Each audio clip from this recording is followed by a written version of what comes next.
not going to keep the ball in the ground. Danny Wilson! Oh, Danny boy! The pints are calling. Hang on, Danny. So what do you prefer, Danny, Daniel, Danielson? Danny's fine. Danny. Ex-teammates, Scotland. No, Scotland. I was. Me and him, aye. Oh, sorry, I thought you meant me and him. No. I was going to say, that was the Tell Scotland. the story, Dan. You didn't told us get at called up. Livingston. So we played 19s against Motherwell and on the Friday, and he was best player on the pitch, won 2 penalties, we lost 2-0. So, you know, you go home and you get that list through for Scotland and it's like all the players on it, so I just looks down Paul Slane's on the list. So gets to like the Wednesday, we're playing a closed door friendly against St Mirren's, like 19s reserves. So there's nobody there. We've worked on, there's nobody there, right? So all week we're working on getting the ball to the wingers early, So before we go out, Billy starts like, get the ball to Slane early. So you go around, you do the whole like shaking hands with everybody. Gets up to him, he goes to me, do not give me the ball today. I don't want it. And I'm looking going, what? There's nobody here. Mate, see when you told me that other day, I don't know why I'd have done that. I genuinely don't. Do you think you did it for a laugh? Do you think it was maybe a laugh or was I being... No. I looked at it when it But with you, like your head can go different from one day to the next. Aye, so see on a Thursday, you're probably buzzing for it. I would And have then the ignored Friday, some boys. Do you know what I mean? See, the next day, it could have been in the very next day we played that game and I would have been that arrogant, I would have ignored boys. And do you know what I mean? And then the next day I'm panicking. Just weird. Were you the type of boy that if you started wearing a game, you'd be a joke? Best ever. I could tell if I was going to be good in the warm-up or not.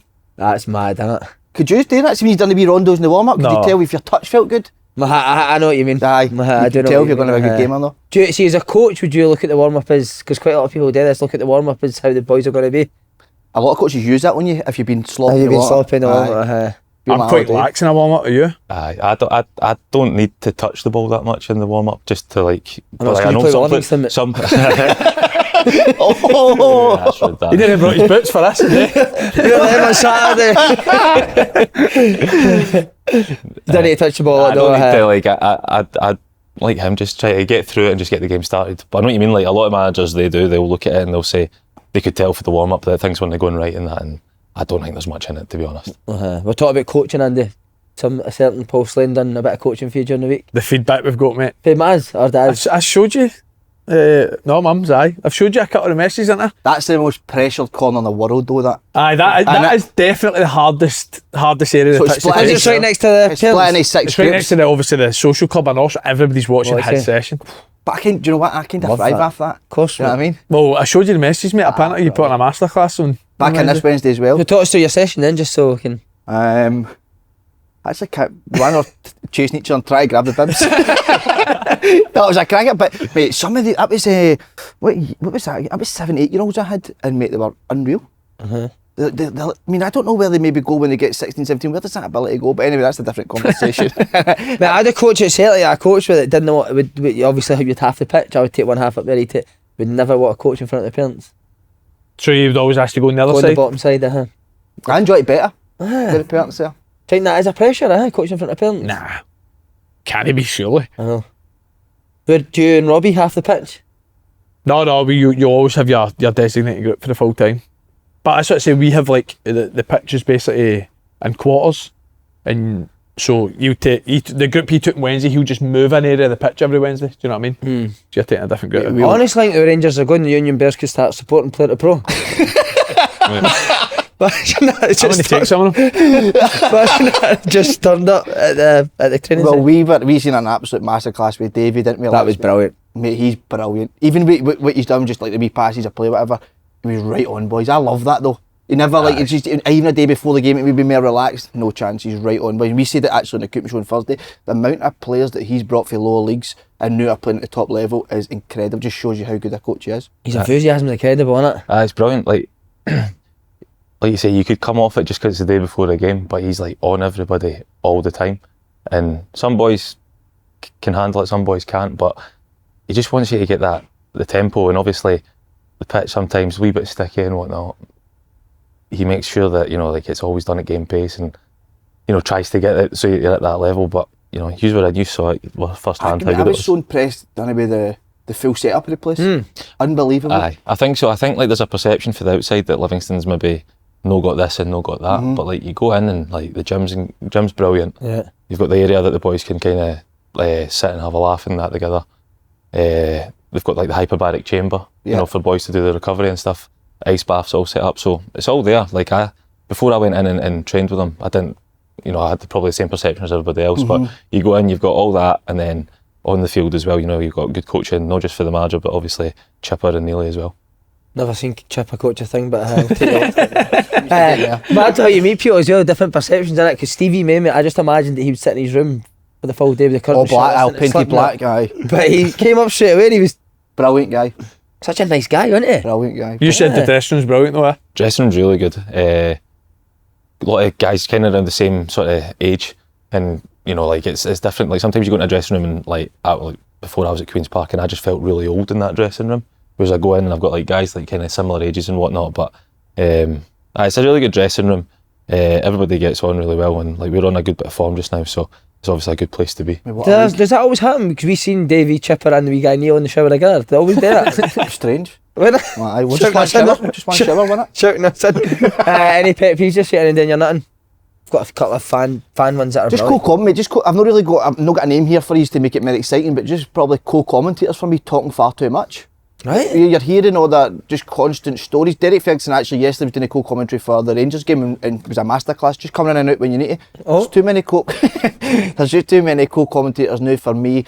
I actually think, and I think McCoist is actually brilliant at it, but see the Man U game, I actually think him and Ferdinand were doing it too much talking. We're trying to watch a game. Come in when you've got a wee bit to say. So I think co-commentating now has to be looked at and maybe just... See that when they start asking each other questions? Do you know like that? Do you know what I mean? With McCoist and Ferdinand, there's quite a lot of times they were asking each other questions. I think that's up to the main commentator, didn't they? I would rather just the main commentator. He's the main guy who's commentating the game, and then when something happens, I love Neville and Carragher. I think they're really good at the co-commentary because they come in and tell you maybe what they felt as a player at that moment or something. But some of the co-commentators, my God. Do you think in the West End, the city centre, that for some reason people think that motors should give way to people that walk?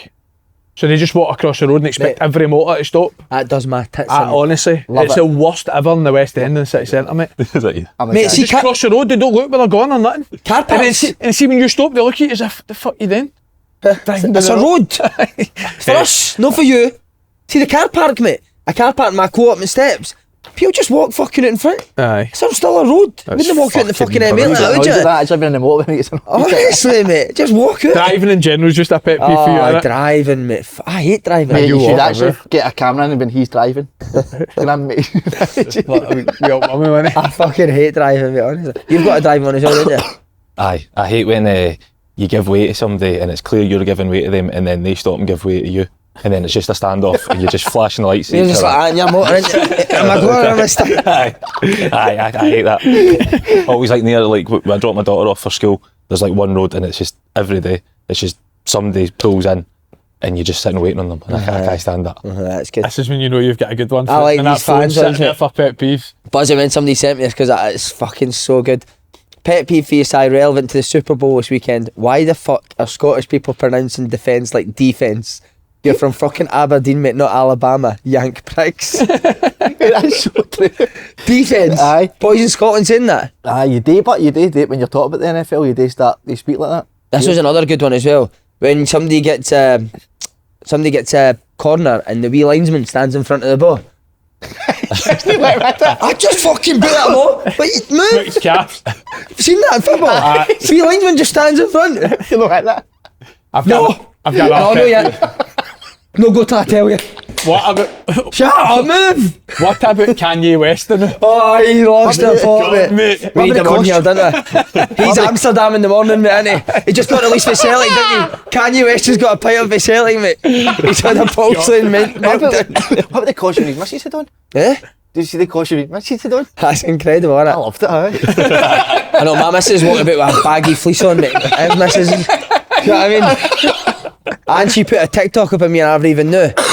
So Friday I'm getting my hair cut and this guy comes in and goes, you know, dancing today. And I thought it was something we said on the podcast, so I've just kind of went, no, mate, no. And then I went to the gym and somebody went, you danced? Then your dance? And I was like, what the fuck's he talking about, man? So I never thought of this again. Lining up to go to Saturday for our game and the wee linesman goes like that. They dancing on the side of the pitch, you do. And I was like, I went, what are you talking about? And he goes like, your missus put a TikTok of you dancing. I was like, you're fucking kidding me. So I ran in the dressing room 5 minutes before I gave my phone. I was like, you put a TikTok out about me. I was just like, oh my God, I've been living in fear for 2 days. It's got 100,000 views. Me Fuck steaming, off. dancing in the living room. She's videoed it saying, "This is my next of kin. This is my emergency contact." I need to see I that. need to see this. How's that? No, I've seen the full game on Saturday. Have you mate. got it? And then there's like 83 comments. So I've quickly checked it. Our game's kicking off in 2 minutes. I've checked her TikTok. I've not even got TikTok, but put hers in. 83 comments, but I never had time to see on the side of the pitch. I'm like, what are writing on that about me, man? I mean, what's it? What, can we And see then the this video? haircut, mate, the amount of times I've had I this. heard Picture you of about Lloyd your haircut on Christmas. TikTok. Mate, about 50 pictures of Lloyd Christmas sent to us, man. People are fucking relentless. That honestly. video needs to go up to the people and show them it. No, they know, but we can Aye, put we it see up. Oh, that it's a again. shocker, mate. And then another one. I've got the cold today, mate, right? This would surely annoy you. Sitting in the sauna on Friday, right? Feeling fucking brilliant, mate. Just done a mad workout, ready for the weekend. This guy comes in, sits. He's in there for about 5 minutes, relaxing, not a word said. Then his mate comes in, sits next to him, goes like that to him. How are you, mate? You alright? And he goes like that. No, mate, I'm fucking loaded with a cold. And you're sitting So next I've to just him. looked at him like that. I've been directly across him for 5 minutes, mate. So I've just got up, walked out. Sure enough, mate, next day, fucking floored, That's the man. worst. That when people come out when they've got no well. It should be done for attempt murder, mate. Aye, they should be definitely. And I saw it with a cold, mate. What are you thinking, man? You need to stay away from gyms and driving, mate. Do you think so? Stressing you out. Then I'll turn into him. Aye. If I stay away from gyms and done a drive, but basically him, mate. You'll end up with a scooter. Amazing. Can I ask, just wanted to ask that. What I mean, this league's incredible now, innit? I'm loving watching this, mate. But it's a wee bit divided in this. You're Falkirk all the way. Arfield's the difference, mate. What I I think signed. Do you think he's going to be, I aye? think he will be, mate. I know Davie will tell my boss for that, but I do. He's a good signing for them. I thought when we played them the other week, they were decent. They obviously changed shape against us and went a wee bit more direct. I think obviously you see the impact he's had on them straight away. They needed that bit more experience and he'll give them that. So it's going to be tight towards the end of the season. They Ayr and Falkirk play each other, I think, this weekend. Yeah. So, you know, that something will give there. But it is tight and it's going to be, we've all got to play each other. So, you know, there's about 13 games left. And, you know, we've done well to get ourselves back up there. We kind of fell off it between like Christmas and New Year, and that's a bit of a letdown for us. But I think, you know, going into these last 13 games, we had to win last weekend to, you know, get us back in the mix for it. So we're there. So Who have you we've got a this chance. weekend? We've got. Can't believe I asked you that. We've got. We'll check the fixture. I think we've got Dunfermline. Dunfermline, you've got, mate. I You've got thought it. it was You've got Dunfermline, them, but we mate. Have you played. just played them, But didn't we've you? played it. I'm sure we've played Dunfermline about 6 times Aye, already this just year. played- But we've played them in like the cups and that. So I wanted to say Dunfermline, but I wasn't actually 100% sure. But it's The Dunfermline. best thing is there's a bit of needle between McGlynn and Davie as well. Aye, there is. I love Secret shit. needle, isn't there? Isn't there? Secret needle, mate. It's a good league though. Brilliant. Good innit? league. Few Aye. gone for it, so You want to ask? Oh, but there's another one. What about? We've not put it in here, but what about Triantis' tackle being a booking, mate? I know. Aye, mental. What's happened to? And what football, about mate? people arguing that it should have been a red? Oh, mate. That's even worse. Mate, like, that's a tackle, man. Like, what the fuck? Mate, Game's incredible. gone, mate, as they say. Hashtag How do game's you get gone. a tackle now then? Nah. He literally a side foot, no stud showing, hits the ball, and Didn't they're do all that. going mad wanting him sent off. I actually enjoyed watching that game. It was alright, wasn't it? I thought it was decent, aye. I actually expected to be better, to be honest. No, but I just liked the... I know what you mean, excitement aye, of not it. the- Aye, the excitement of the cup tie, aye. We're asking him about his food. Oh, aye. Your last ever day on earth. Your last meal ever. Probably go calamari to start. Cadamadri to start. You get him, they might want a bit of that, mate. No bad. Gotta get a bit of that with the boys. That's what we got, plenty of more than that. We've got loads of that.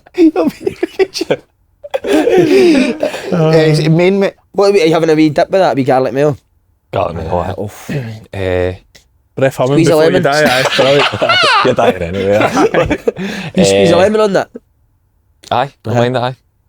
That'd be Roy to do that. Eh? Roy. Roy be squeezing the lemon out of it. Oh, see, before you say your main, who was it that came in and said beef Wellington for the main? I said I love never had beef it before. I had Wellington. it for the first time at the weekend. Where did you Brilliant. Byeswood. Did it at Byeswood yesterday, aye. How good is it? Really good. Wellington. Oh, fuck. Excellent. Oh, that is nice, mate. Is it pink? Aye, it was super. That's the first time I've ever had it, the pasty. Sorry, Danny. What's your main? I'd probably just go for fillet steak, peppercorn sauce, hand cut jump there. chips. Hand cut. Who is Roy's hands cut them? Roy's hands cut them, aye. Aye. And then No broccoli in it? No, don't ruin no, a fucking no. good meal, With man. mac and cheese on the side. No bad. Mac and cheese, aye. Uh-huh. Lobster mac and cheese. Lobster, Ah, man. Now we're that's nice. Bit talking, of class Daniel. in it, bit of Now we're class in it. talking, Daniel. And then sticky toffee pudding. Oh, That's a like favourite, that's innit? That's a Aye, strong aye. meal, that. Aye. And then your drink, mate, drink of choice could be alcoholic or I go alcoholic. Go one mate. each. One each. I want Just each. to Why get not? to know And them then your really last song ever as well. Red wine. Oh, what one? What type of red wine? Sorry, Pinot Noir. Oh, nice. A wee bit lighter. I'll be like Aye. that. And then what's your soft drink? Diet Coke. Coke Zero. Well, even though you're going to die. Well, Just full fit. I don't like full fat. Oh, right, don't like it. And then your I don't last song to play you out, mate. But the thing is, with the last song, you and Roy need to dance together. Slow down. Slow So down. it's up to you what is slow or fast. Fuck. Welcome to home goal, mate. Aye, brilliant. Aye. That's what I kept saying. No. Probably something by Chris Stapleton. Oh, it's Oh. huge. Country. Aye. Did you put your cowboy hat? Right up his on and off. Right with the lasso. Brilliant, man. Oh, brilliant. That's incredible. Oh, amazing. We are going to go back into Italy for a day in the life. You want to come? I'd love to, aye. Because Love the to thing if I'm is, available. see, the thing is, which managers are now doing, they're letting us join in sessions. I want you training 100%. I want you training full. Danny feeding you the ball. Well, we done boxes with Danny in it. What did you? Were the two of us decent? Good. Aye, good. You very good apparently. Oh, You were alright. Was that in your box? No, I was in the middle. Oh, but don't tell me you Sweeney was better than went. Davey said I was the better, side but I one. don't know. You went the side ones and then swapped over, didn't you? Uh-huh. There's Well, three you were different very good. levels in it, mate. Three different standards. I was doing with the coaches and stuff at first, and the younger ones, and then I get moved up to the top box. But I did hear you done really well in the top box. It's weird that I'm surprised myself, Andy, because I'm not a box player. No. You know what I mean? Dribbler taking players on, but when it comes to that sharp touch and brain, You've I'm got a really good brain, cool. Toby, man. You have got a good- you're making nervous in the boxes, mate. No, That's your game, innit?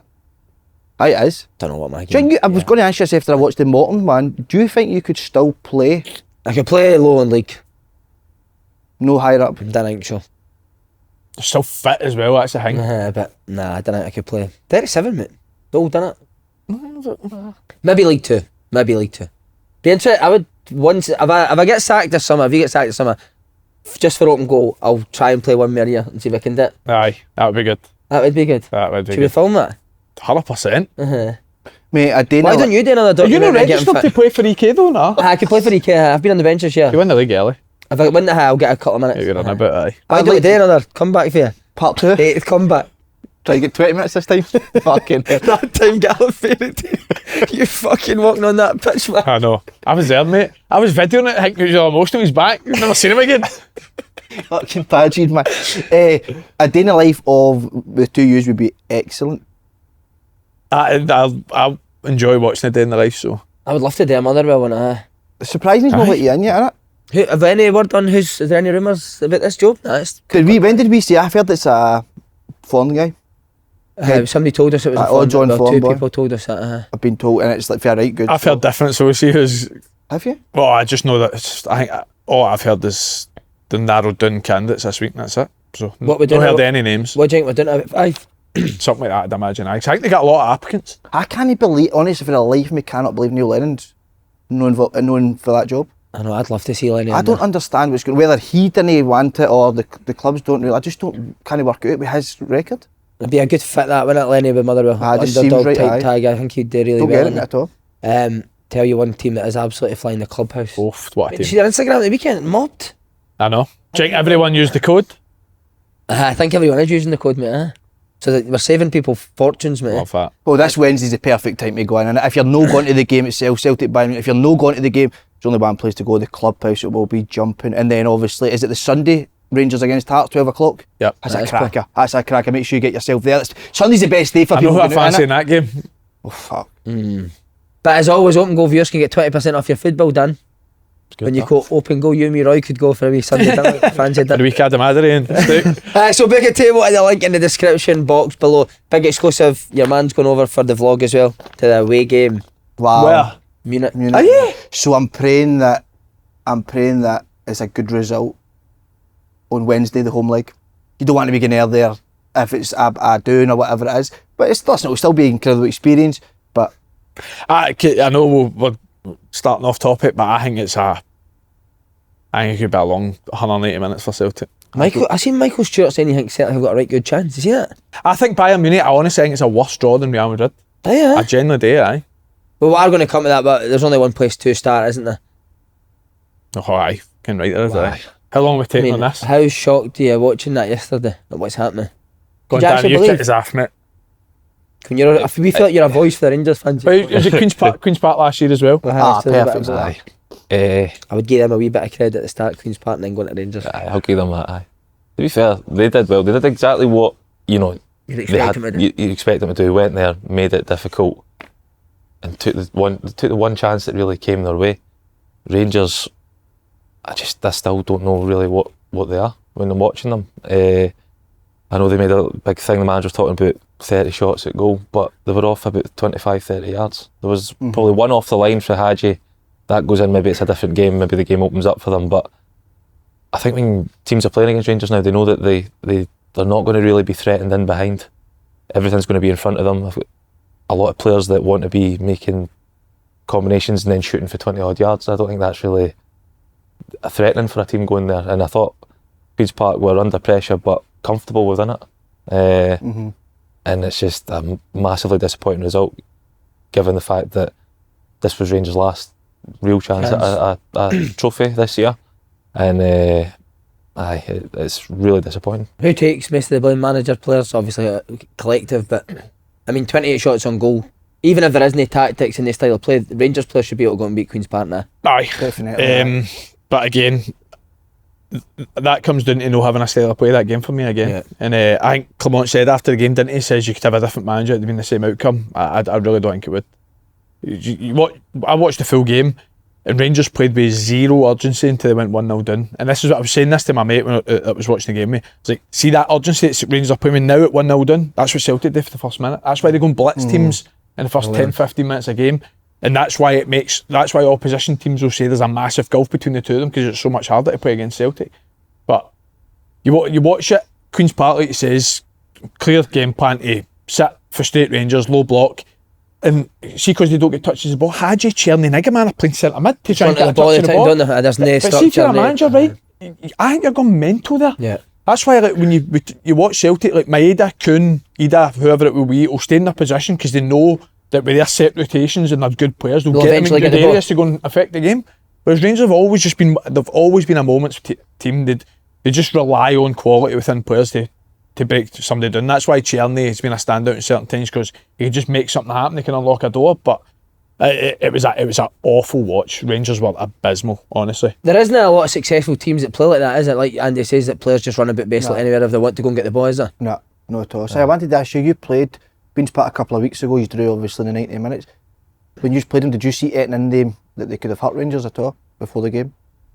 We were really good against Queen's Park. I said that to you for 70 minutes, and then after that, they were the better team. Obviously, in the extra time, they go and batter us 6-2, but got good individuals. In moments, they were really good. And like you said, under Callum Davidson, they're well set up, mate. Like in terms of defensively, I didn't think they were great in terms of what they've done with the ball against us, but good defensively, well organised, and then when they get the ball in the final third, they have got players that can go and hurt you. But again, you're expecting Rangers to go and batter them, man. But again, the manager subs, mate. You get Yilmaz for Hadji. Hadji. No, I'm going to bring a left back on for Hadji. He tried to defend that as well. When he was talking about that, he tried to defend when making that sub.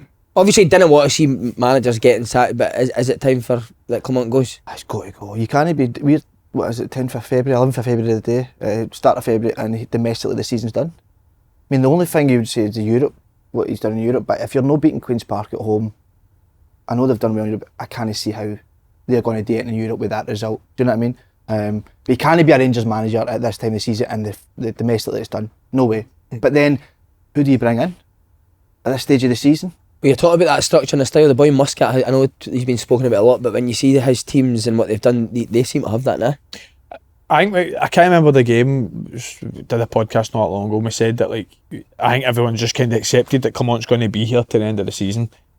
But like you say, I've never once says that I think somebody should lose their job. But if you're going to keep your job after that, then I would be surprised. But I'm saying I would be surprised. I actually wouldn't. I do think he's going to get the job to the summer. I think they've set their stall out for that. Whether it's right or wrong, I'm not too sure. But I just don't think the summer, Andy, go and give him money to bring players in. But that's what I mean. I think everyone kind of expects that he's going to be there in the summer, then they're going to bring somebody else in, don't they? Which If they have a bad start to next season, or do you think as no, soon I as the think summer in comes? general, I think that's just the feeling that I kind of get when you watch it, because I've said it so many times, I don't think he helps himself with what he says in press conferences at times as well, referencing 30 shots after he's just been beat Queen's Park. Talked about the progression they've made in the last couple of months. They beat St Mirren on January the 8th, and they drew 3 out of 4 games before that. So what's the progression in the last 2 months you're talking about? Because you beat Celtic. So why You wait beat then? Celtic Why one game. wait? Why wait till the summer then? I think Finances. I think like when you look at it, a lot of the stuff that is being reported for Rangers is like they're doing things in the background in terms of like the guy that's bringing in the players doing the work there, getting players out so that when they come to the summer, they've maybe got money to go and bring players in. He's just added somebody to his coaching staff as well. Yeah, assistant manager now. So you would think that if they're doing those things in the background, then he probably is going to be there for the longer term. The problem that he's probably got is, other than the last game against Celtic, he's not really got enough credit in the bank, I think, with the fans. Because, like you say, domestically the season for them's probably done. They maybe go on a wee bit more of a run in Europe, but Europe probably suits them better at this time because they're maybe not playing against teams that are going to sit and just try and frustrate them or whatever it may be. But I think he's one real bad result away again from being right under pressure. And I think even when this sort of thing keeps happening, as soon as there's a bad result because of what's gone before, it's always tough for the manager. Should he get Should he get cut some slack? Sorry, because of the situation he came in at. Obviously, at the start of the season, they weren't even playing at Ibrox. He's had nowhere near the money that Celtic have spent. Still no. Not for me. Because that's not a manager's job. A manager's the product that you're putting on the pitch. It's like the style of play, the results. And by the way, we've been consistent with this. Even though we're doing well last year and they went all these unbeaten runs, we talked about their style of play. And says you're not really seeing again what this Clement team is, what this Rangers team is. And again, he's been short-handed, don't get me wrong. And I'm not saying that I'm expecting if it's a different manager that Rangers would win the league. I don't think so, because I think Celtic's team is miles better. I think they've got much better quality. Obviously, clearly more money. But what you're watching every week, man, he's got to get way more out the group of players he's got than he's getting. And something is a drab watch, mate. It is. And you're talking about Rangers want to develop players. You're not going to develop players in that style of football, No way. Like guys like Bailey Rice hooked at half time again. I know. It looked to me like he didn't even know where he was meant to go to get the ball. It looks like there's no instruction in terms of where you should be on the pitch when you're in possession of the ball. You see that as well? Mm-hmm. And it's been like, Andy's right, you said this even when they were on that run. And I think that's, I was thinking of this last night, do you think Steven Gerrard would go back? Or I think he would. I do you think he would definitely go Do you think back. the fans would want him back? I think so. I think there would be a group that would want him back, but I think there's a group as well that the circumstances that he left they probably wouldn't welcome him back. But Similar to Rodgers though, similar, I think there's obviously he's obviously gone back and he's won a lot of them over, but I think there's still always that minority that will hold it against him. And I think Gerrard would be in the same boat if he was to go back. Is it even more so the fact that he's went away and not done well is maybe why they wouldn't take him back? Not just the fact that he's left, but what he's done since he's left, the reason they wouldn't take him back. Possibly. I think like if he was coming in from being on like a good run, like you say, then there is maybe that more of acceptance. But he's not went away and done great, so people probably be thinking, let's just go do something completely different. Well, they want to develop players as well. All right. Player to pro, Robbie Halliday, Andy Halliday, and Aye, would you go in as a third? I'll go in as a third man, aye. And we just Take put you in the imagine corner that. where all the crowd is. He takes the training sessions next to the fans every Saturday.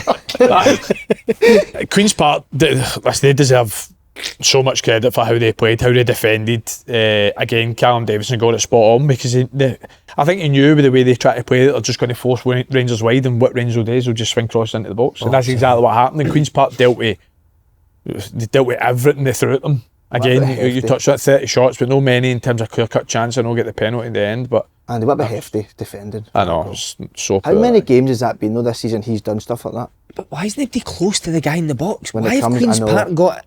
See, when we defend the box, everyone's touch tight to everyone in the... Why is there a guy enough 5 yards of space in the box? I don't know who it is, if it's Dessers, but when you watch it back, when the first contact gets flicked on, Dessers just starts running outside the box. Whereas, again, it's Jeffrey's fault, 1,000,000%, right? But you should be swarming the ball in the box. Like, somebody should go and help and make it a 2v1 and detach yourself from somebody. I'm sure it's somebody just starts wandering outside the box when you watch it back.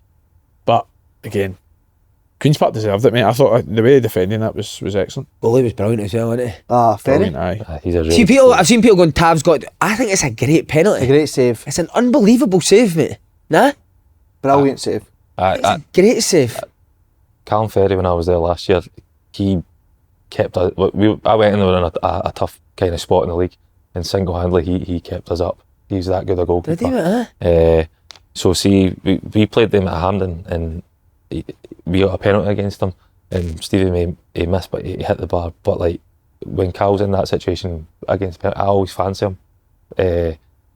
Saved one yesterday, saved one last year, 2 last year when I was there. So he obviously fancies himself, but really good goalkeeper. And I saw a lot of the saves he made yesterday, and a lot of them were comfortable. But obviously the penalty save, and then the one just after the penalty where he tips it over the bar. That's him, like reactive saves. Yeah. And he's very good coming off his line as well, mate. He plays high, didn't he? Aye, yes. We watched him before we played him. He's good at He's that. a really good all-round goalkeeper, and definitely, no disrespect to Queen's Park, but I think that he could go and play higher. But obviously he's the captain there now that Dom Thomas has moved on, and well respected by everybody within the club, and gets a reward yesterday, and everybody to see how good he is. See, just on Clement, why do you think he's no came up with a structure? Because obviously he must read things and see the criticism. There's no style.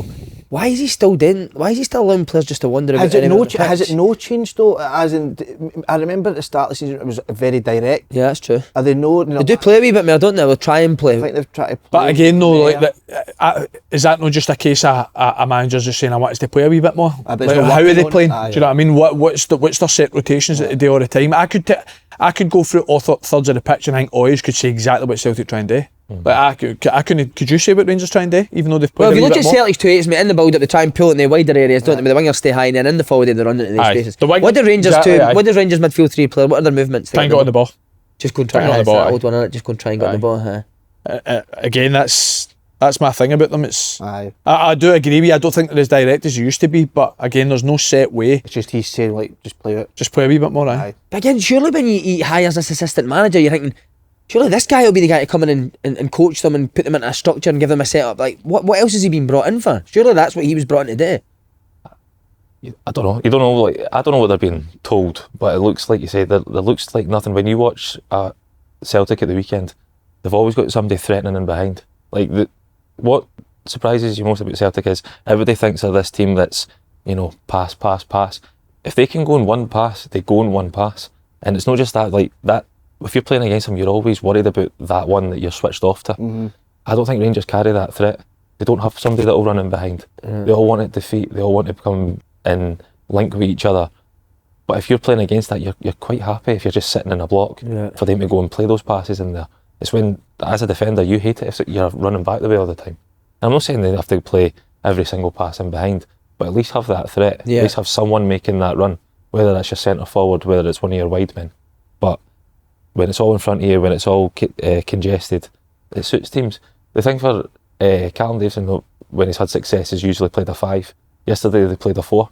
And I think they were comfortable playing the 4 because they knew that Rangers weren't going to do them in the wide areas. All the crosses were coming for deep, and they didn't have to worry about those balls in behind. And I think that they looked comfortable because of that. Great analysis, Dan. Come on, Danny. That was fucking brilliant. He'll get into coaching. I can just tell with the vibe, the way he walks about and all that, you'll be a coach. Nice The way tone I'm to his voice. Nice tone to his voice as well. Would you take Gerrard back if you were on the Rangers? No. Why not? I don't think he's done enough since he's left. Exactly what you said, sir. But then, see, when he left Rangers, he was obviously very vocal about wasn't he getting backed. I remember a few interviews before it and he left. Whether even if he get back, Villa's a big move.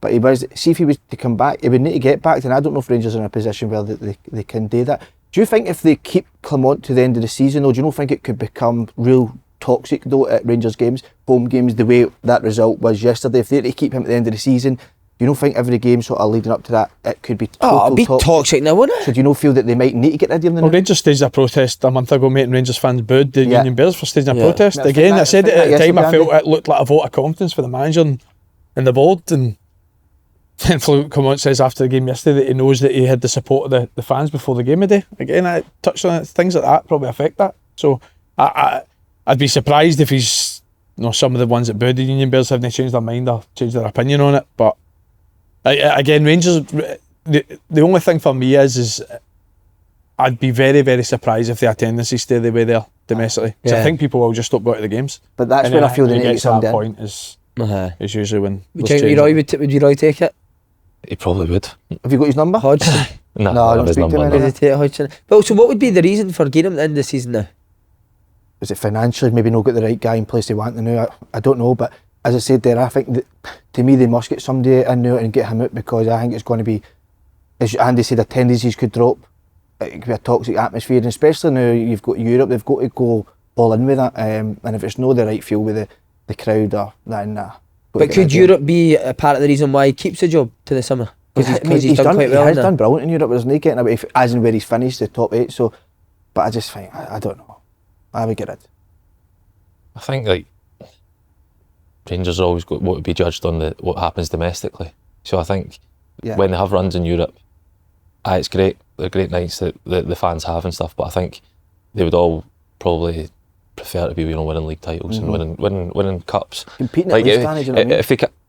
if they can't compete over the course of the season in the league, then they won't really be in the latter stages of the cup, and that's them not into the quarterfinals as it is now. And I don't think when that's all you're really playing for at this stage of the season, it's probably not good enough. The Yilmaz sub was I've not been so baffled in my life. Aye. Hadji is the one guy that was Can create creating something. chances. Madness, wasn't it? But it's Absolute madness. mental. So that, sorry, there you go. And on to Celtic v Bayern Munich. Wow. What a tie. So I think it's going to be a hard turn. I think it's harder than Real, aye.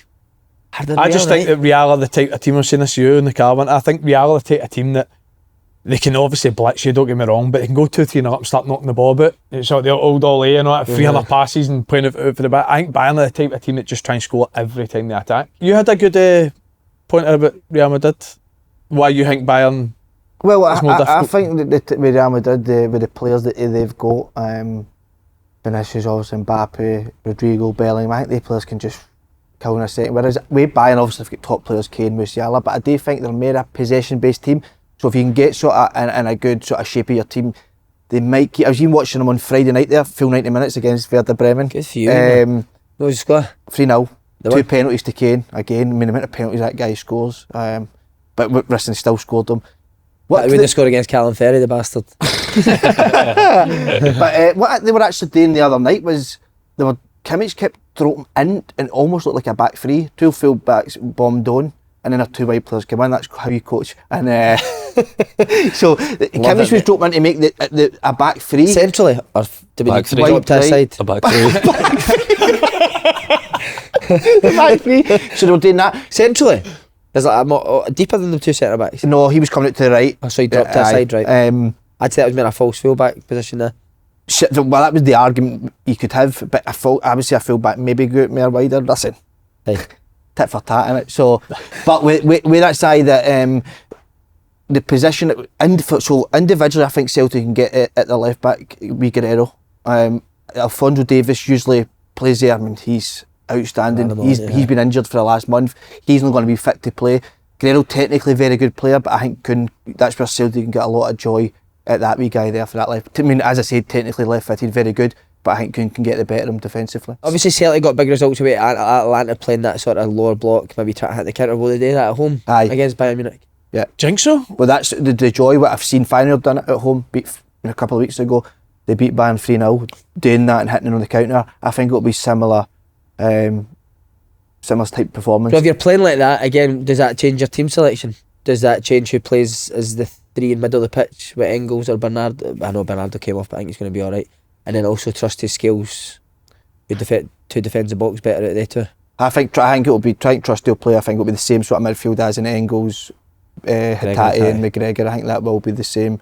The 3, I think he goes with that in the bigger games. The thing is, we're talking about how they're going to set up, how they're going to play. They need to win on Wednesday to have any chance of. 100%. I think, do you know what? I want to be positive with Celtic, but I just felt after that young boys perform when they got that win and qualified, that we should just sort of put their foot on the gas a wee bit. Maybe no let Kyogo go or whatever. I've been error of that, so I don't want to keep going at it. But just feel going into this game, you knew Maeda was out. He was unbelievable at the weekend, mate. Yeah, I'm playing up front. I know he's Raith Rovers, like no disrespect for Raith Rovers, but he does look, to me, looks so much like a suited to play in the middle, mate. Isn't he? great finish, mate. The chip. Incredible. He's just he's a great finisher. Well, I think the credit you usually give him is sort of that intensity brings the pressing, but the quality of his finish is brilliant. Well, what did that third one, how many goals he scored like that? Just attacking. Well, it's mad how many times he scored the same goal, Celtic, isn't it? Like we talk about having a style of playing and identity in it. There's a big debate on Twitter just now about Celtic's player of the year, saying that Maeda's overtaken Kuhn. That wouldn't surprise me. Just go with that. I think there's definitely recency bias in there though, isn't there? Aye. Kuhn was flying. I think Kuhn's numbers over the board, goals and assists combined, still a wee bit more. But Maeda over the last 2 months or so has been ridiculous. What's your favoured front three out of the four? Would it be Maeda, Jota and Kuhn? That'd be me. Doesn't it? Everyone fit? Everyone fit, everyone 100% fit. Names would be made up, Jota and Kuhn. Aye, probably. Aye, I think so. It's going to be fab. What a game though it's going to be. So where are you watching? You going? Going to go to the game. You going? Can you get us a ticket? I'll try to get you one, aye. Well, what about this for an insight? Danny played with Austin Trusty. Did you? Wow. Aye. The Rapids, man! So you and him in defence? We were in defence, yeah. Would they talk like that over there? Yeah. Defence? Defence. Let's go defence. Offence. It's Say your tough. tits in. It's tough, aye. Cleats, It's isn't tough. it? Do you know one that always did me? And I hate it. Outside back. What's The that, fullback? Oh. Oh, Never been an outside back, is it? It's terrible, mate. Like, and they're like intent on it. Like, there's. this is the language you must use. This is their language. Like, and Do you find yourself putting a wee accent on when you're shouting it as well? Be honest. Right.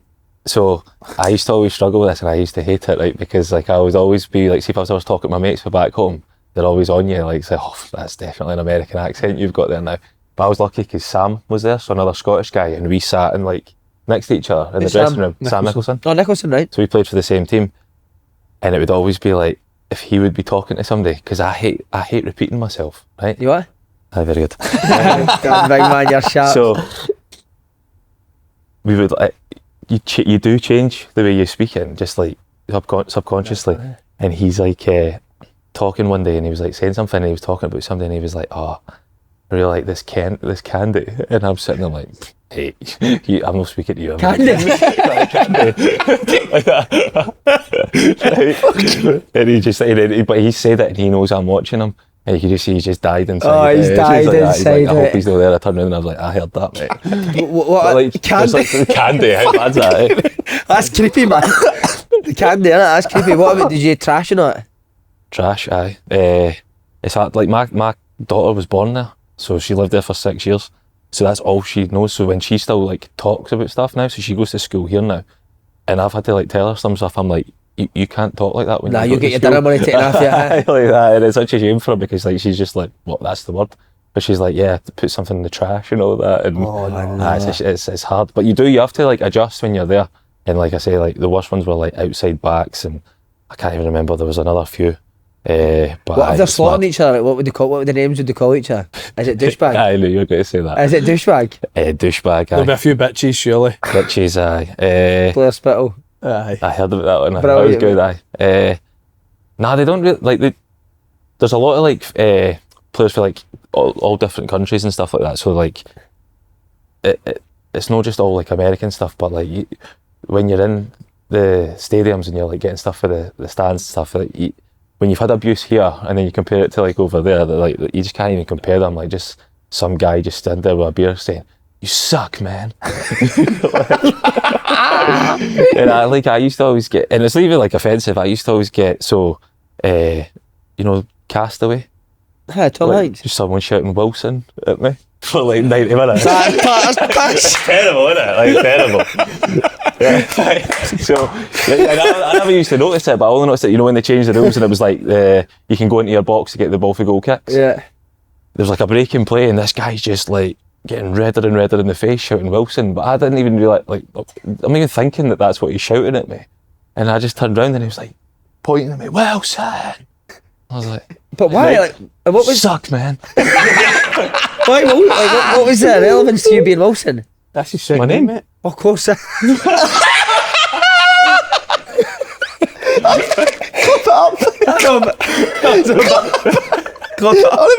You're not sleeping tonight. As a 200,000 views. You'll get dancing. Twitter. Oh wow, back in there. Oof. What a wee man. Should we ask him about Trusty? Like, Usain Bolt's quick. That's terrible. Why Wilson? What about Trusty at Colorado Rapids? Did you think he had the Aye. level to kick on? Aye. I mean, like, he came to us, so he'd been at Philadelphia Union before that, and I don't know what had happened. We managed to get him, there'd been like a fallout or something with his agent, so he was well thought of there. And like, Philadelphia Union's, remember Tommy Wilson, at Rangers? Ah. So he was like, I think he was head of the academy there. So like, he brought through like quite a lot of players. They brought through like quite a few players, like boys playing in Belgium, like Mark McKenzie and all that. But they're all like a group of centre halves. And Trusty was thought to be like one of the better ones. Something happened, we ended up getting him. But you knew as soon as we got him, like, he had all the kind of raw attributes, you know, like pace, power, size, left-footed. I was gutted when he turned up because obviously he's everything that I'm not as a player. Like, you know what I mean? Like, I was devastated. Did you get fucked across the right hand side? Or did you get taken out? So what happened was the first year he came was the COVID year. So it was like the season was we only played like half a season or something like that. So he didn't play. He played like 5 or 6 games. I played the other ones, and then we had another centre half that played some. So it was like kind of mixed match. But you could tell that he had everything.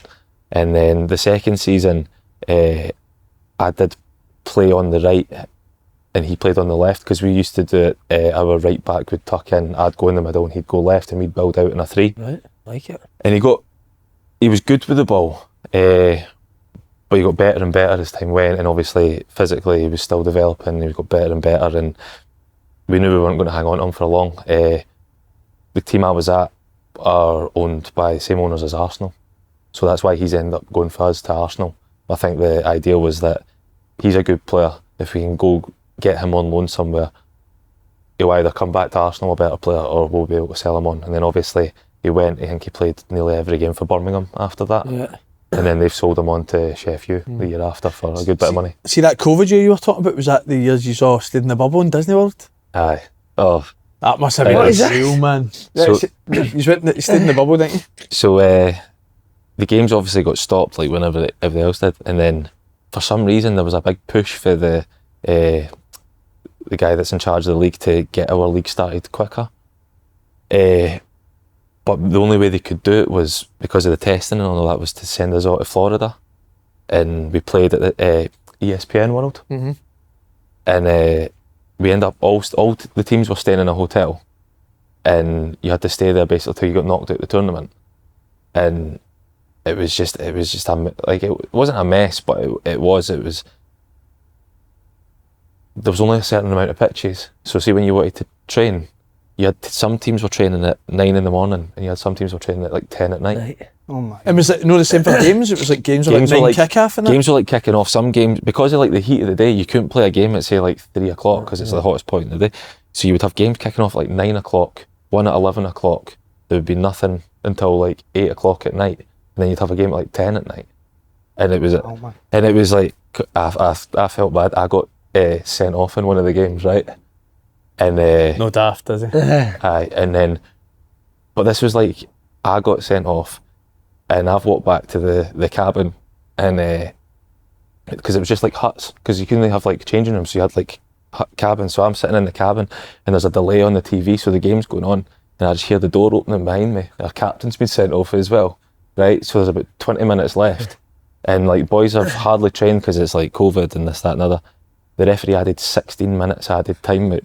Right? We had a right back, right, who'd had COVID and like couldn't breathe. And we had no subs left to give. And he just came in, and like me and the captain just sat there like, can't even look at this guy. He's just sitting staring at us like, you've absolutely killed me. Sick fucker that ref, isn't it? Could you go to like Disney World? Like Universal? No, that was all shut. Oh, what's that? It was really weird, like nothing else was open.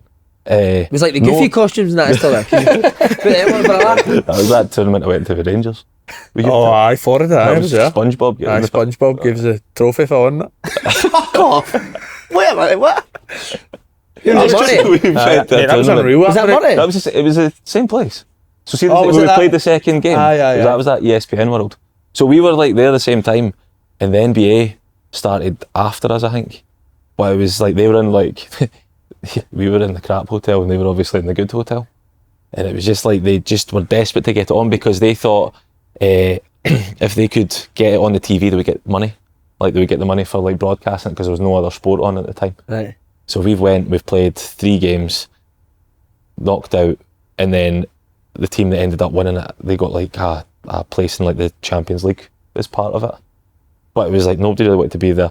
It was a disaster because teams were going there, all the boys were testing positive, so games were getting cancelled because it was just That's fucking Mickey Mouse, isn't it? Literally. Pulled him back. I pulled him back. You can't come back. Made it worse. Made it worse. So wait, did Murray take you over to Florida? Was it Murray? That was a January break we had in Florida. It was unreal. Was it? On the ride, It was actually good. It was good. Was it? And was it just like free for all? You did what you We like? had like, what was it, like 8 to a villa or something like that? Aye, they put us in so that is it, what do you call it? It's the university there. I can't remember what it is. Aye. We trained there and it was good. So we played one game there and then we went up to wherever that is to play the other game. But it had all been arranged beforehand because it was like Pedro was the manager beforehand and it was something to do with one of his coaching staff's brother like put these tournaments on. So we went over and played against like these 2 Brazilian teams. It's Corinthians and Wow. like Palmeiras. Was they brilliant? We beat the 2 of them, didn't we? Aye. Beat the 2 of them. Hell.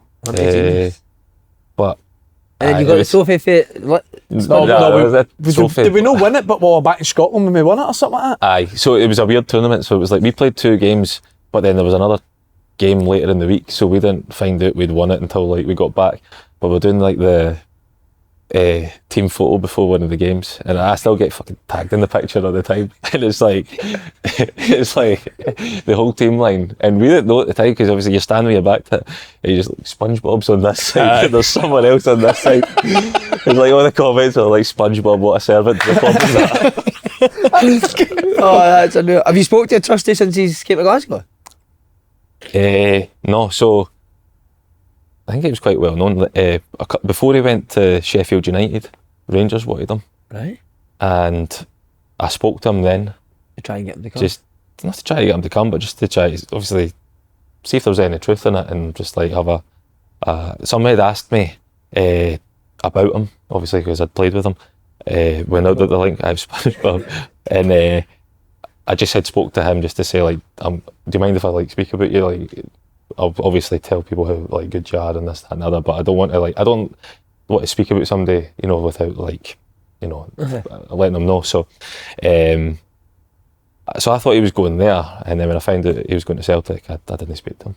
Nah, not like that. Just like, because it was like the same conversation probably 2 years on. Yeah. And I was just like, so how close was he to go to Rangers, you know? I don't think there was ever anything. I think he just had that season where he'd been at Birmingham, and I think from his point of view, he wanted to go and see if he could test himself in the Premier League, and then obviously he got the move to Sheffield United, and it obviously didn't go great for them that year. But you can say he's played a full season in the Premier League, so he'll probably be happy with that. It's off topic, but Ben Davies was brilliant for Birmingham at the weekend. You see that? I've seen they've been raving about him, aye. Wait, how many? Scott Wright was also playing.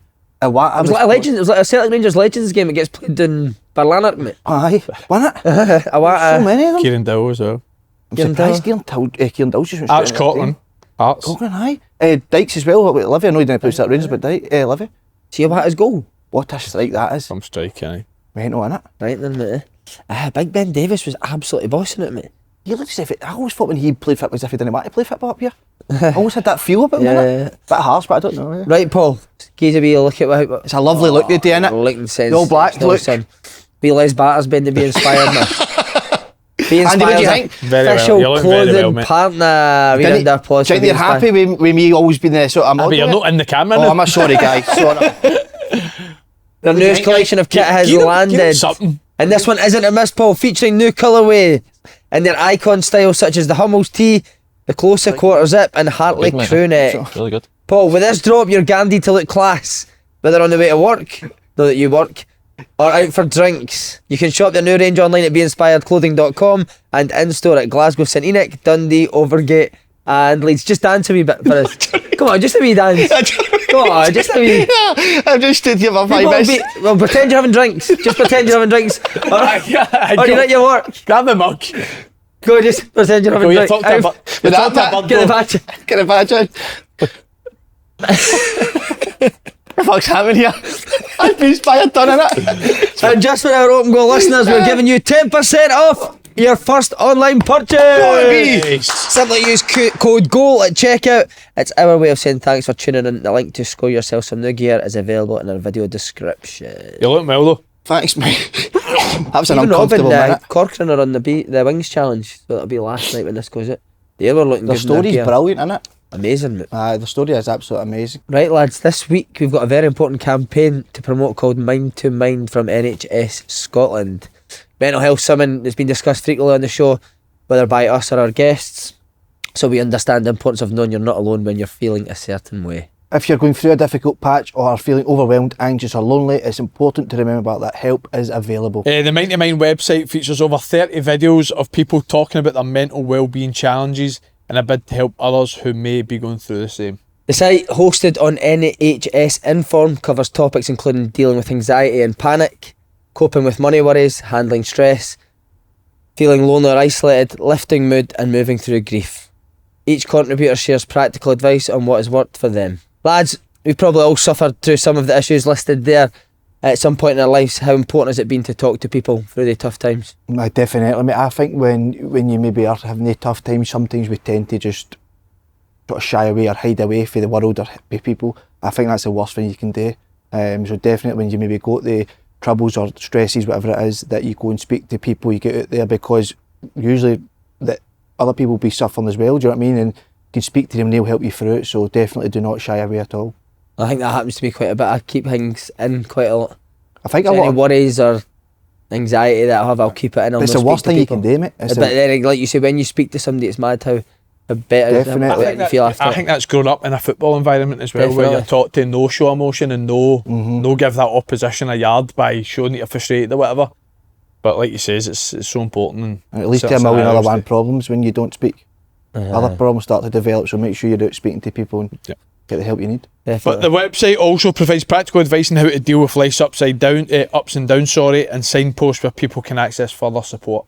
You're not alone. Find out how others are taking care of their mental well-being at www.nhsinform.scot/mind to mind. The link is also in the description box below. Danny, just to be speaking about football, do you want to go into coaching when you stop playing? Aye, I think so. I think it's something that I want to do. I'm trying to go on, obviously, the B licence I'll have to do first. So just try to get on that just now. I don't know to what level. I'd quite like to start, working with kids and see if there's an enjoyment with that and take it from there, because I don't want to be one of these people that throws everything into, I want to be a coach, and then when you actually get there, you think, I'm either no good at it or this isn't quite for me type thing. So, but I think I like to think that I know enough about the game now to, maybe pass that on to somebody. I think it is about coaching, though. We've said it before. You can't just do coaching when you finish playing football, mate. There's not enough money in it, mate, unless you've got your own academy, isn't there? Do you not think, though, when you've played... I hope that wasn't directed at the money. Unless your academy is flying, do you know what I mean? For years, you've maybe had it for years and you've built it up. Do you not think, though, with yourselves as well, when you're doing, you shouldn't need to be going to your B licence, A licence, Pro licence? You don't think there should be one licence, especially when you've played the game in all the levels you've played at? Do you know what I mean by that? I'm going to stay away from the subject, but how on you go? I just feel like, listen, obviously you need to get your badges, but I just feel like when you've had that career, that you've had the experience you should maybe just have one licence that you go and get. You don't need BA or whatever. What's that lieutenant badge you wear when you're coaching? Diffie? I don't mind the tiers to it. I think it's too expensive though. Aye. I think it's way too expensive. Crazy, mate, the money you need to pay in it. The Boca parents have just heard you call me Officer Diffie. If I got now. Have you chased up the two mums that... Do you not be doing all the mums if they're single? Or? I don't know. Would you be... Just for anyone out there, because obviously you are on a big drought, would you be wanting to be a stepdad? Aye, I'd take it. If the woman's probably at a stage where she's lost everything in her life, just at that sort of... And I can come in, because you can't really... Save her. And then she's always looking at you, the guy, you can't really ever go wrong there, can you? No. So if you meet any parents that you can see is really struggling, Just give us another wee, just for any parents that are interested, just you having just another wee sip. If you're just out for drinks, on the couch, sure. But just imagine you're sitting on her couch with her kids. Shaking. I'm shaking. What are you so nervous for? That's a bad drought, Danny. It's a bad drought, mate. Aye. It's going on and going on. Any advice you would say for me to get in a boot? Nah, mate. Nah, just Dave, leave you it. were trying to set him up with your chef. Mate, I can't say that story on because of the words he used, but aye. He's They're trying cracking your Oh, we'll relationship. get that and that would be good for a day in the life, wouldn't it? with him and the chef. I'm not going to Holding doing hands. it. I'm not doing anything like that's your thing. I You're can't watch smashing you it. holding hands with anybody else after that night of bad. Aye, that was the best ever. His wee furry ginger hands just holding hands on it. Mate, I met a You bird. ginger Richard Keys. Met a bird after 10 minutes and they started holding on the rest of the night. Mate, honestly, you think they've been going for about 5 years? One marker. Danny, you think they've been going for 5 years the way they were standing? He just met her. That one, they were standing behind each other like that. And then He had his hands like that. Like. How's this happening here? That, mate, that, them do that one more time, mate, them standing like that with her. I think your arms are right.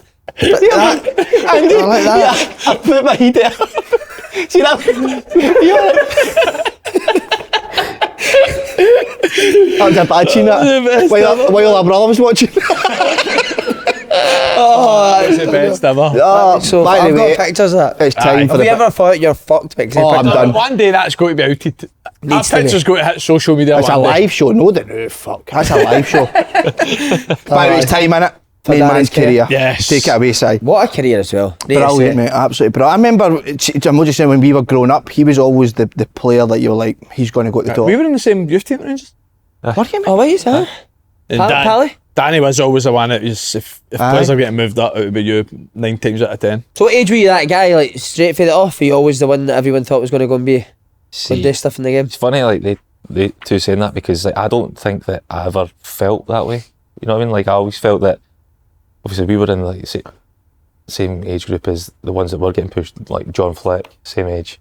So like I always looked at him and I always look at him and I was like, I'm nowhere near that level. I think it's weird, like see when people talk about being players, and you look up to like first team players and stuff like that. Like I couldn't get past like see guys that were proper players that were like a couple of years older or 1 or 2 years older. I always looked up to them and I was like, I'm nowhere near Who were that they? players. Like when you go full time, you had players like Andy Shinnie, players like that. He still he plays for us. boy, He's mate. still What a great player boy, he is, mate, great aye. player. Player, yeah. Like I like about him, like when if he doesn't start a game, he comes on in the game. He just calms the game right down. Like no matter where he plays, he can play everywhere. Like really good player. Like our youth team, or not our youth team, like the ones above me, I would look at like players and I would think, like top players, like Stevie Lennon's, like that age group. That was what on your my age group, wasn't it? We used to spank him all the time, man. And then like like players like that, and I always think if they're not Loan, getting mate. Whatever happened to Alan Loan? Right back. right back, He good played in the player, first team. He's a good player. good player. He vanished, didn't he? I just think it's just like a lot of like getting to that like in the first teams is a lot to do with like your luck and timing as well. Like Yeah. if you're maybe like an Alan Loan, a really good right back, but you've got right backs in front of you that are kind of stopping your progress. Yeah. It's just all about timing. Aye.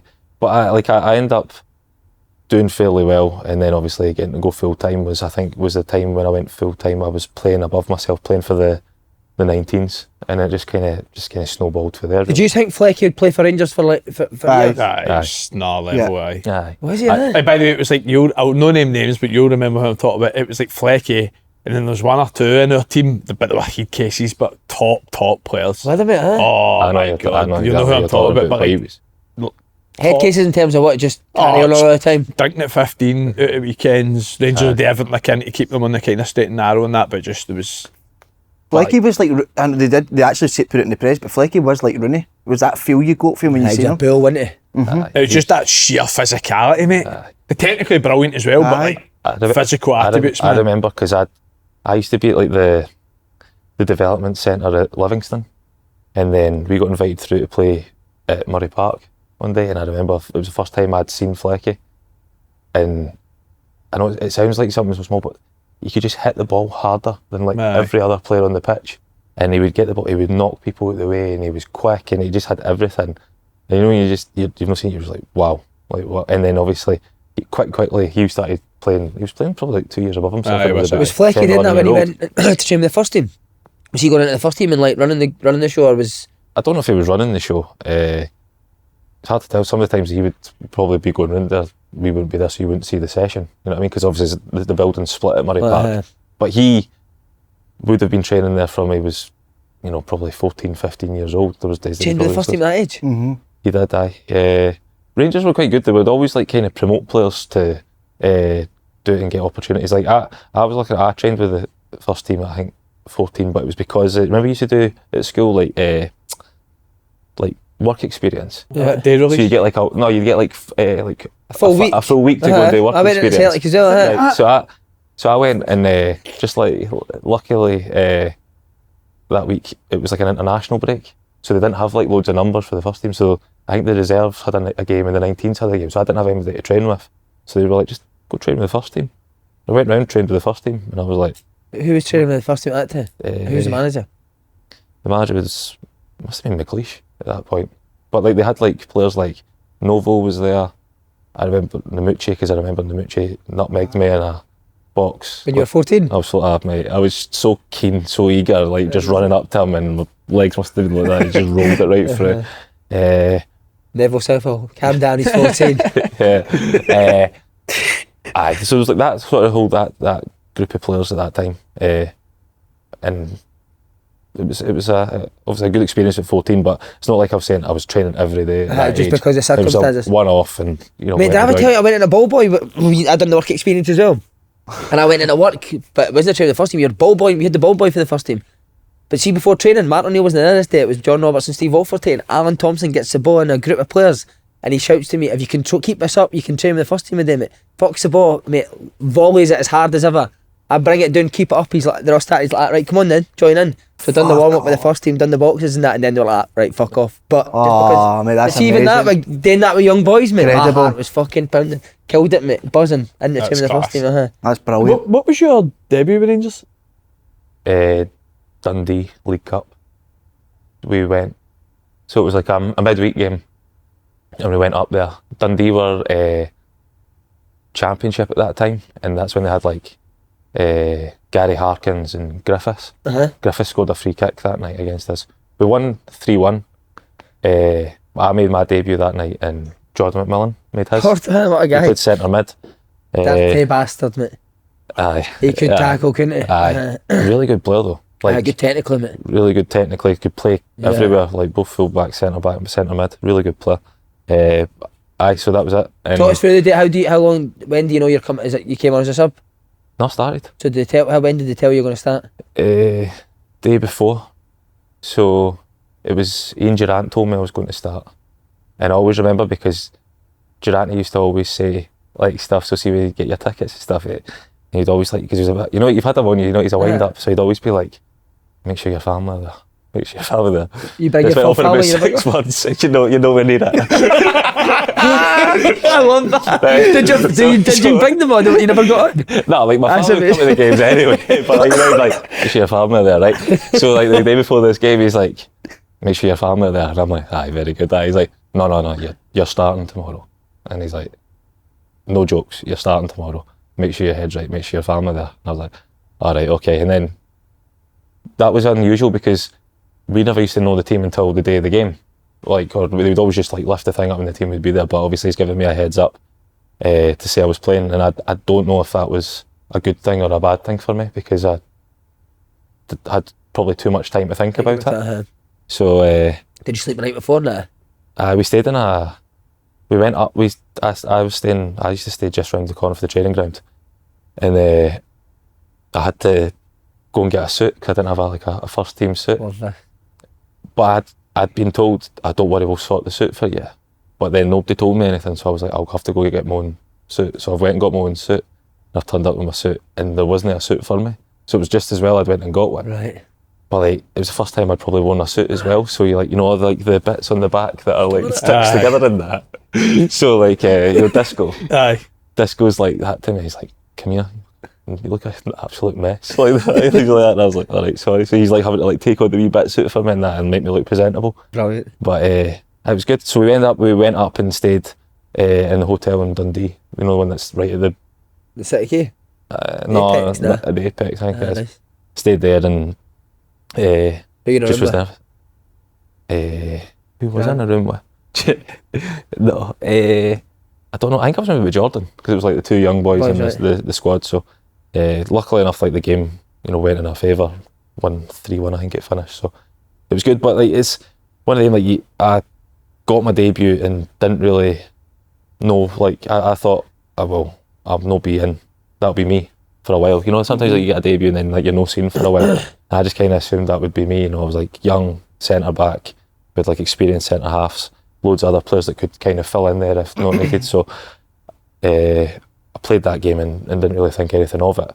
I always remember like in the youth team, the kind of heads of youth, like you'd always have like wee meetings with them and stuff like that, and like tell you about your progress and all that. And generally all the feedback I would get for them was too slack. No get away with that in Rangers first team. Walter Smith will not like that. Wow. You'll not get away with that. So I've played the game, and obviously I'm just desperate not to make a mistake, get through the game, hopefully we win. Heard Walter Smith like do like on the radio afterwards, and they're like, and how did you think Danny Wilson did in his debut tonight? And he was like, he did, he's usually more composed than that. They absolutely killed me. Here's me in my head thinking, don't get caught in the ball, don't do that. I must have just been touching it and shelling it every time I go there. But like obviously he saw enough to, you know, keep me in for, I think after that I went on to play 9 games in a row after that. And they were good games. Who was good with you in the first team, like players wise? All of them were. I know that's like an easy thing to say, but I just felt that Rangers team at that time had like really like solid players, solid pros. Everybody kind of, they treated you like a first team player as well, in terms of like they didn't like talk down to you or anything like that. Like I think like a lot of people say like you've got to get on people all the time and this, that and the other. But like I felt like when I was doing things right, so I didn't want them to have that to say to me, oh, he's not doing it right. And I just felt that like there was just a good group around me, and there was an experienced group as well. I think sometimes you can go into a first team and it's maybe not the right environment for you, but I was a young player surrounded by international players. So I'm not saying I went in and it was easy, but it was probably easier than going into a struggling team, if that makes sense. Who was the centre-half that you'd have been keeping out of the team at that point? Was Davie Weir there? So I played alongside Davie Weir. On my debut I played alongside Papach, the centre-back. He played on the right, I played on the left. Most of the time it was me and Davie Weir would play together. One time I played with Bugera, and I'm not saying it was a disaster, we drew the game 0-0, but it was like a cup game, so we were away to St Mirren, and I didn't see him for he just ran he just used to disappear. Oh, man. But what a player he was. Like he was like everything. He was like physical, quick. So it was almost like there was a period of time that it was like a bit too easy for him. Like if you remember, he scored that goal against Dundee United where he ran through the whole team and scored. It was just a wee bit too easy for him at times. But great players to learn from. I kind of was like I say, like you know, I said there about having someone maybe blocking your path. I was really lucky the year before. We had like Christian Daly was there as well, and he wanted to be closer to his family down south, so he left and they didn't bring in a replacement. Right. And I had been doing well with like the 19s and reserves, so I think like it was like that was when the rule was like there was the 3 under-21 players on the bench, so you were maybe there not through earning it, but like you were always kind of there or thereabouts and in the training and stuff like that. So I was fortunate enough that there wasn't really a lot of players. Obviously we had like Papach could fill in there, Kirk Broadfoot could fill in there, but he was just coming back from injury at that time. Jig, who ended up moving back there at some point. Davie was there, Bugera. So I was, you know, I managed to get about 24 games that year. Brilliant. Does Davie Weir just talk you through the full game? Aye, and it's like obviously good because you've got him on one side, McGregor behind. You know, he's like very loud.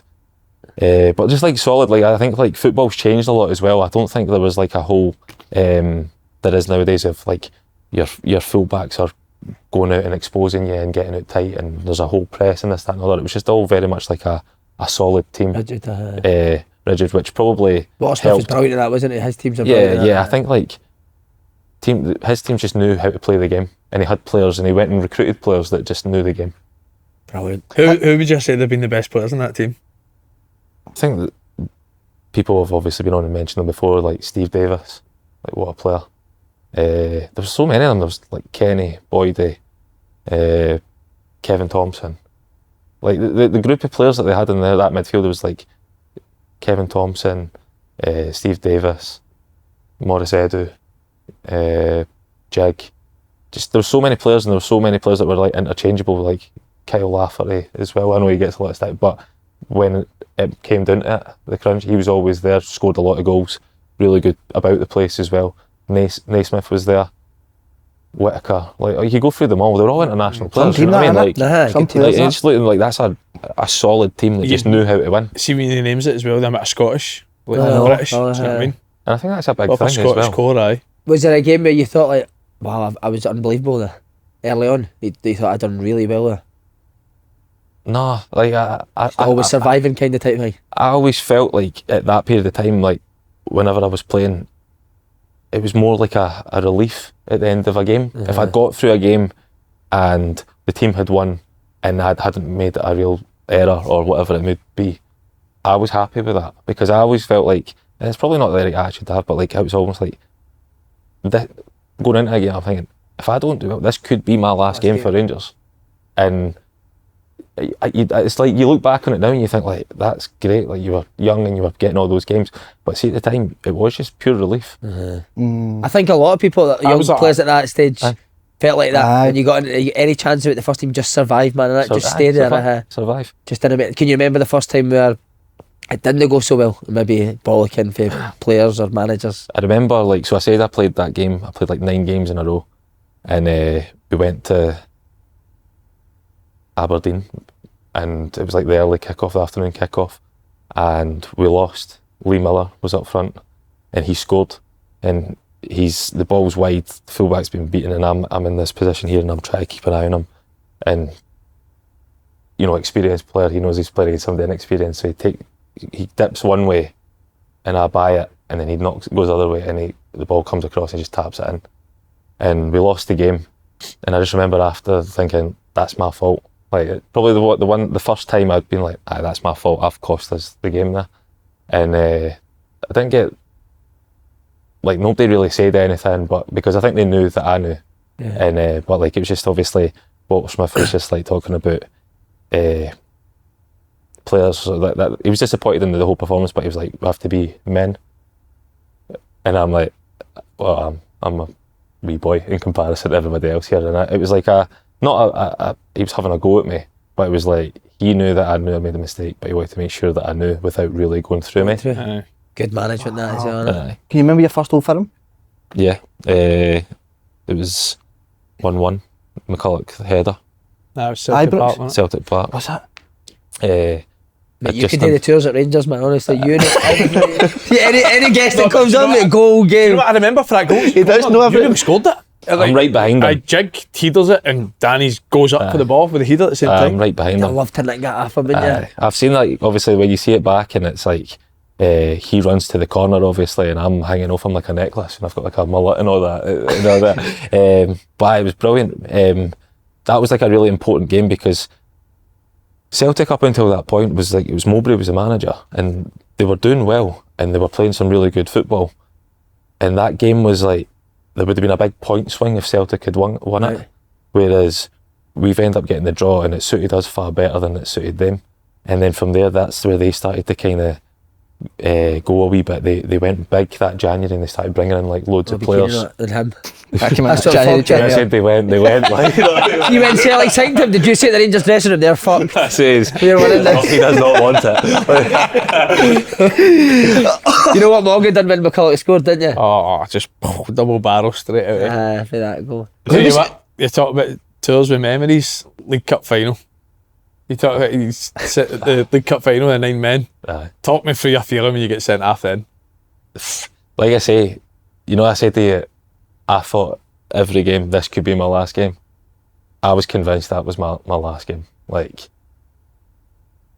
Kev had just been sent off. Kev Thompson just been sent off about 5-10 minutes beforehand, and there was nothing in the game. It was a really bad game, and again, like, just like inexperience. Boy, Craig Dargo. Thank you. Good player. The ball was in there, and for some reason I wanted to be really tight to him, like really close to him, and the guy's like, it's left his foot, and he's just pulled my arm, and you don't see it, like, obviously you don't see it there, but he's just pulled my arm and taken me off balance and run me under the ball. But as soon as I've turned around, I've just pulled him, and as soon as I've grabbed, he's went down, and it's a red card all day. A last man And I'm- type thing. Last man, red card. And I'm walking off the pitch thinking, oh no, like if it had been there was 10 men, you would still be like, okay, like they could still do this. Yeah. Because it was down to 9 men. And I'm like, oh no. Was Tomo just sitting there in the dressing room? And I went in, and you know, like you get those big steel like crate things that you put on the kit in and all that. I just went in, and Kev doesn't even like look round. He just goes like that and like sit there, and I just sat down. And then obviously Kenny scores. So you sitting watching it? Obviously. Sitting watching it. Kenny scores, and like it's just me and him jumping about in there. And then you go out. Obviously the game finishes, and you're invited out to get your medal and stuff. And I'm not what to go out. I'm thinking I'm a fraud if I go out and like get this medal. You know what I mean, like that. But I went out, and again, first person come up to me is Ian Gerrard, and he's like that to me, like looked at me and he laughed because he knows like I'm like my head's like whirring, and he just goes to me, he goes, "You might have won us the cup final there." And I'm thinking that's definitely not what I thought he was going to say. But he says if he goes through and scores, we might not come back. He says you've stopped it. And you've given us a chance.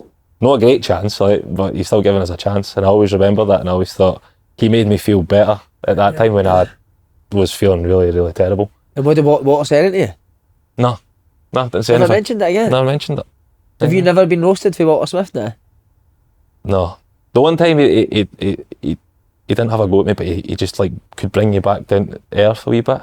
Was so because like he wasn't a coach, as you'd say, he wasn't on the pitch like taking drills and this and that, he would just go and watch it. So my job was to clean the first team staff's boots. So I would always do like Kenny McDowell's, Durante's and Coisties. But Walter never used to wear boot studs or wear his like boots. He would always wear trainers to come out and watch training. So one day he always used to come out late. So we're having like, you know, you just huddle up before training and you're like, huddle's not the right word. You just like stood together before training. That Ronda type thing? No, just like stood like, you know, you're saying, oh, this is what we're doing today. Yeah. And he's just, and I'm facing that way and I can see the doors coming out and I'm looking and I go, he's got his boots on. Why has he got his boots on? You hadn't cleaned them? I've not cleaned them in about a month. Because he never done it. Oh, the worst. And he didn't say anything, he just came up and stood next to me with his boots on, and I'm like, I don't even want to look it up, don't I look it up? And he just goes, when was the last time you cleaned these? But I'd been playing, and I was like, I'll clean them after training. Oh, man. He just went, aye, you will. He just walked away. But I never ever got like a roasting off him, but he would always be like, I think like, see like, when he was the manager there, he was probably in a place where he, maybe previously, he didn't have that sort of anger or like fire. He was just like quite measured in everything that he did. He was probably like his last couple of years of management there, so he was more like calm. But I think it had more of an effect because when he did flick the switch, it made it more. Did you see him do it with somebody else? No, really, because like I was lucky at that time. Like we won the cup and the league. The league, but I never really saw him like have a go. But like I think it was because like the players respected him that much that I think you could forgive a bad performance, but I think in the main that team always gave everything for him. So it wasn't like you could really come down on you for like maybe not applying yourself or this, that and other. Like that team would do everything. Like you seen like 9-man cup final, they went and did everything, went out over and above to win him the trophy. McCoist was taking the games was he taking the cup games at that time? Aye. Was he good, McCoist, as assistant? Aye, good. I think like that team, like it's not like, I think the football's even moved on even since I've made my debut. Like there wasn't heavily tactical, and it was like, just like I said, they had players that were trusted to go and do it. Cup games, McCoist and McDowell would take it in Durante, and if something needed tweaked, Walter would then step in. But not really often it happened. I think they got to quite, in that period of time with McCoist taking the team, they got to quite a few cup finals. Like even like the when they went to the European final, they were in both cup finals that year as well when McCoist was taking the team. So I think he had a good record of doing it. So Did it wasn't you like McCoist. Aye. Aye, I think they were all capable of losing it. And I think the that's fact that tight, you know. sometimes if you know someone's capable of doing it, you'll work harder for them. I don't think people take that. Factor, aye. You know, like they don't take the piss with that really. Kenny McDowell's great guy. He's my reserve manager for 5 years. But He's good. He's, he used to take quite a lot of the training. I think he was like the more kind of like technical coach, if you wanted to put it that way. Like he put on a lot of the drills. Durant is as well really knowledgeable. And Coisty would always be desperate to join in. So were you obviously a fan watching him, having played the guy? Aye. What's that like? I again, it's easy to say it now because when you're older now, you realise how hard it is to make it. But he was always one of the ones that you knew. And So you felt buzzing that he was for going to him, go make it. So buzzing for him. I was the opposite, mate. I'd be raging if somebody else made it. Fuming. What age did you leave Rangers at? As a kid? I'd have been 15, I think. And that would have been kind of just about the time where Danny would have kind of broke in terms of training him in the first team and whatnot. That was like, I know I spoke about it, but see when you were younger, we were playing against, you on the ball was brilliant. See, as a centre half, it was always you were aggressive or that state, but you were always technically brilliant on the ball. I was lucky. Like we changed a bit. Like around that time, we started being like more of a. We went out and got really like quick players, and our idea was we wanted to get the ball to them quickly, and I was good at playing like saying those longer passes, and that's probably what like helped. I think like as I've gotten older, I've actually got better at the shorter side of the game. Right. Because I don't think like there was I know like in our youth days it wasn't like they were probably discouraged from playing into the middle of the park. I can never remember it. No, Like we were under Tommy Burns. That was so what like we played. there was probably contrasting styles. Like I felt when we played against Celtic always seemed to have more like technical players in their youth team, and I felt like Rangers were more like pace, power, and getting the ball forward. And that was probably just the way the teams were set up at that time. I think our heads of youth wanted that style because they felt that their job was just to get players prepared for the first team. Right. And at that time, the first team played that style of football. They got the ball forward into the forwards early, the wide players early. So I was probably lucky in that fact that I didn't have to do too many things. And you know, it's easy to say but generally Celtic, Rangers, they have the best players at that age. You know what I mean? So when I'm giving it to like, you remember like Archie Campbell? Mm-hmm. All I had to do was put the ball in the space, and he was faster than everybody else. You know what I mean? Like players like that. See, when you get in the first team, you play that amount of games, does your life change completely? What's it like just going about Glasgow and being out and getting recognised? So, because it's a young age to have that, innit? I was kind of discouraged from like being in Glasgow, if you know what I mean. Like I'm from our family was living in Livingston, and I just passed my driving test, so I was kind of told go back and stay with your mum and dad for this period of time. So I ended up doing that, and it probably helped me because you wouldn't like say like spend your time in town, and I'm not somebody that like particularly wants to be like going about getting recognised anyway. Obviously, like people do start to recognise you the more you're playing games and stuff like that. It was good because at that time I was doing well, but then obviously when you're not doing so well, when you're playing for one of the big two here, it does make your life a wee bit more difficult. Yeah, and then Liverpool interest. When did you first hear about that, mate? Probably around about the time I was starting to play in the first team. So I was playing in the first team, and I was on I had a 4-year deal like when I went full time. I was in the 3rd year of that, but like I was on a youth team wage, but playing in the first team. So obviously you play a few games, and then it becomes like, well, let's get him on a new deal, because I only probably had 18 months left at that point. So it's kind of around the time anyway you would be looking to speak like anyway. 400-500 quid a week playing with Rangers first team every week. 400 a week, aye. So But the bonus incredible, mate. But I didn't get in bonuses. One bonus or not? Nah, because what Rangers used to do at that time was... What? So what Rangers used to do at that time was you got a bonus at the end of the season if you won the league. Right. So if you'd go through the whole season and you didn't get any bonuses, but if you won the league, you got a double bonus because they had the Champions League money coming in as well. It was something like that. So it was basically a gamble. Like you could go through the whole season and you win the league or you don't, and you get it or you don't. So I was just like £400 a week, which for me at that age was still brilliant. You know what I mean? Like really good. But then it comes to it, and then it's like, well, we want to offer you a new deal.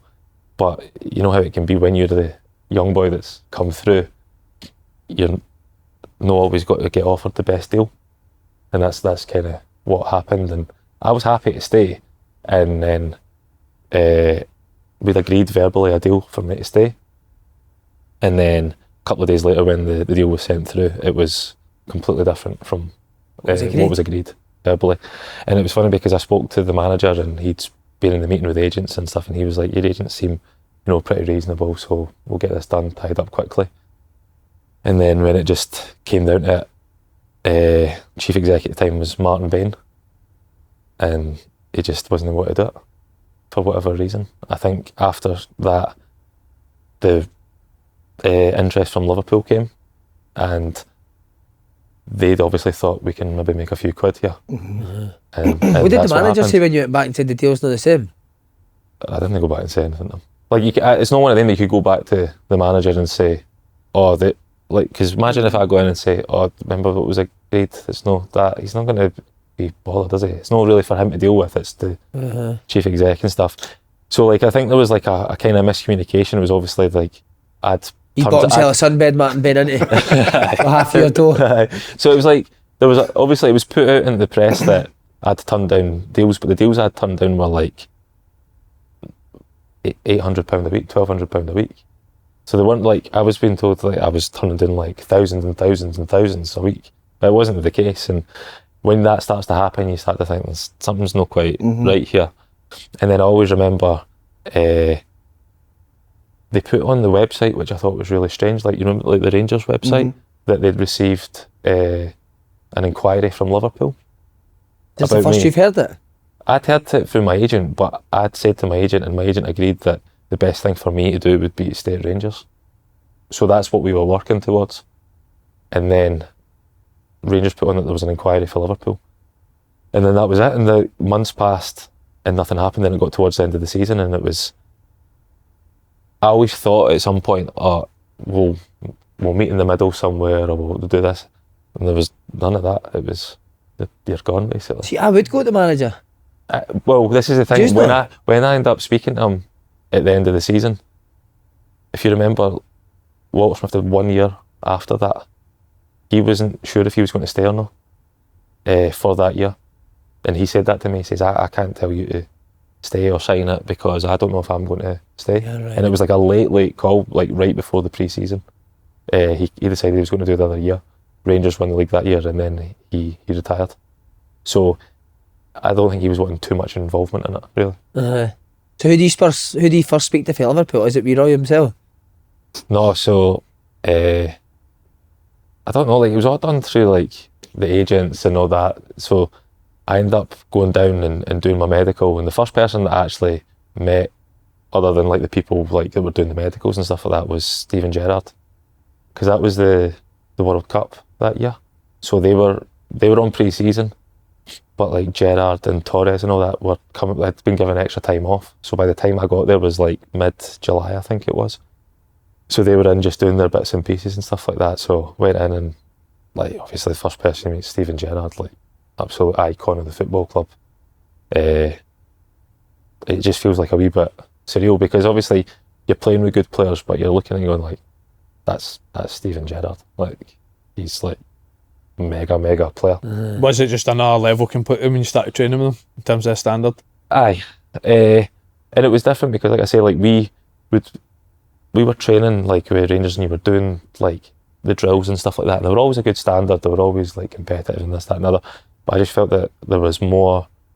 The Liverpool thing was slow. It sounds stupid. It was slower, but it was quicker as well. If you know what I mean, in terms of the drills were maybe slower, but then the intensity of the passes. Everybody always talks about it when Steven Gerrard passes a ball. It sounds different, and it was every pass was crisp. I always remember thinking when you go down there and you're not sure about some of the not that you're not sure about some of the players, but you realise how good they are and why they're at that level. Jamie Carragher, I think a lot of people are, because he's maybe not the top a Ferdinand Terry type thing, but he played for Liverpool his whole career, so he's a top player. But see, every pass he made was the right weight, Right the right side. pace on it for somebody to play, and that's better than being really technically unbelievable, because that in itself's an art to be able World to do class that at the every time. basics, mate. Innit? Aye, world class at the basics. And What sound Jane the ball makes when you pass the ball? Start screaming, doesn't it? Mine's just definitely Greeting. starts greeting. Did Gerrard come up and speak to you your first time you met him? yeah, the first thing he just came up, he goes, "Is that you signed now?" And I was like, "Yeah," and just like shook my hand, and he was like, "Welcome to the club." And that was it. I had to go do something. He had to go do something, so it wasn't like he sat down and talked. But obviously, over time, you get to have conversations with him. Like he would always be asking about, you know, like things up here and this, that, and other. His agent's a Scottish guy. Yeah, that's or, right. I don't know if it's still the same guy. Uh-huh. So he'd actually spent like bits of time up here and stuff like that, and he was asking me about like first one of the conversations I had with him was about Carbon. Remember the nightclub in Glasgow? Well, Danny Murphy, he phoned Baldy? Danny Murphy for Carbon. Oh, What Baldy was was it? Because I just remember him saying like, he's like, "You've been to Carbon?" I was like, "Aye." And I was like, "Aye." He's like, "It's good, isn't it?" Like, "Yeah, like, that was it. Carbon was good, but Aye. Carbon was unreal. That made So, my career, Carbon. But Aye.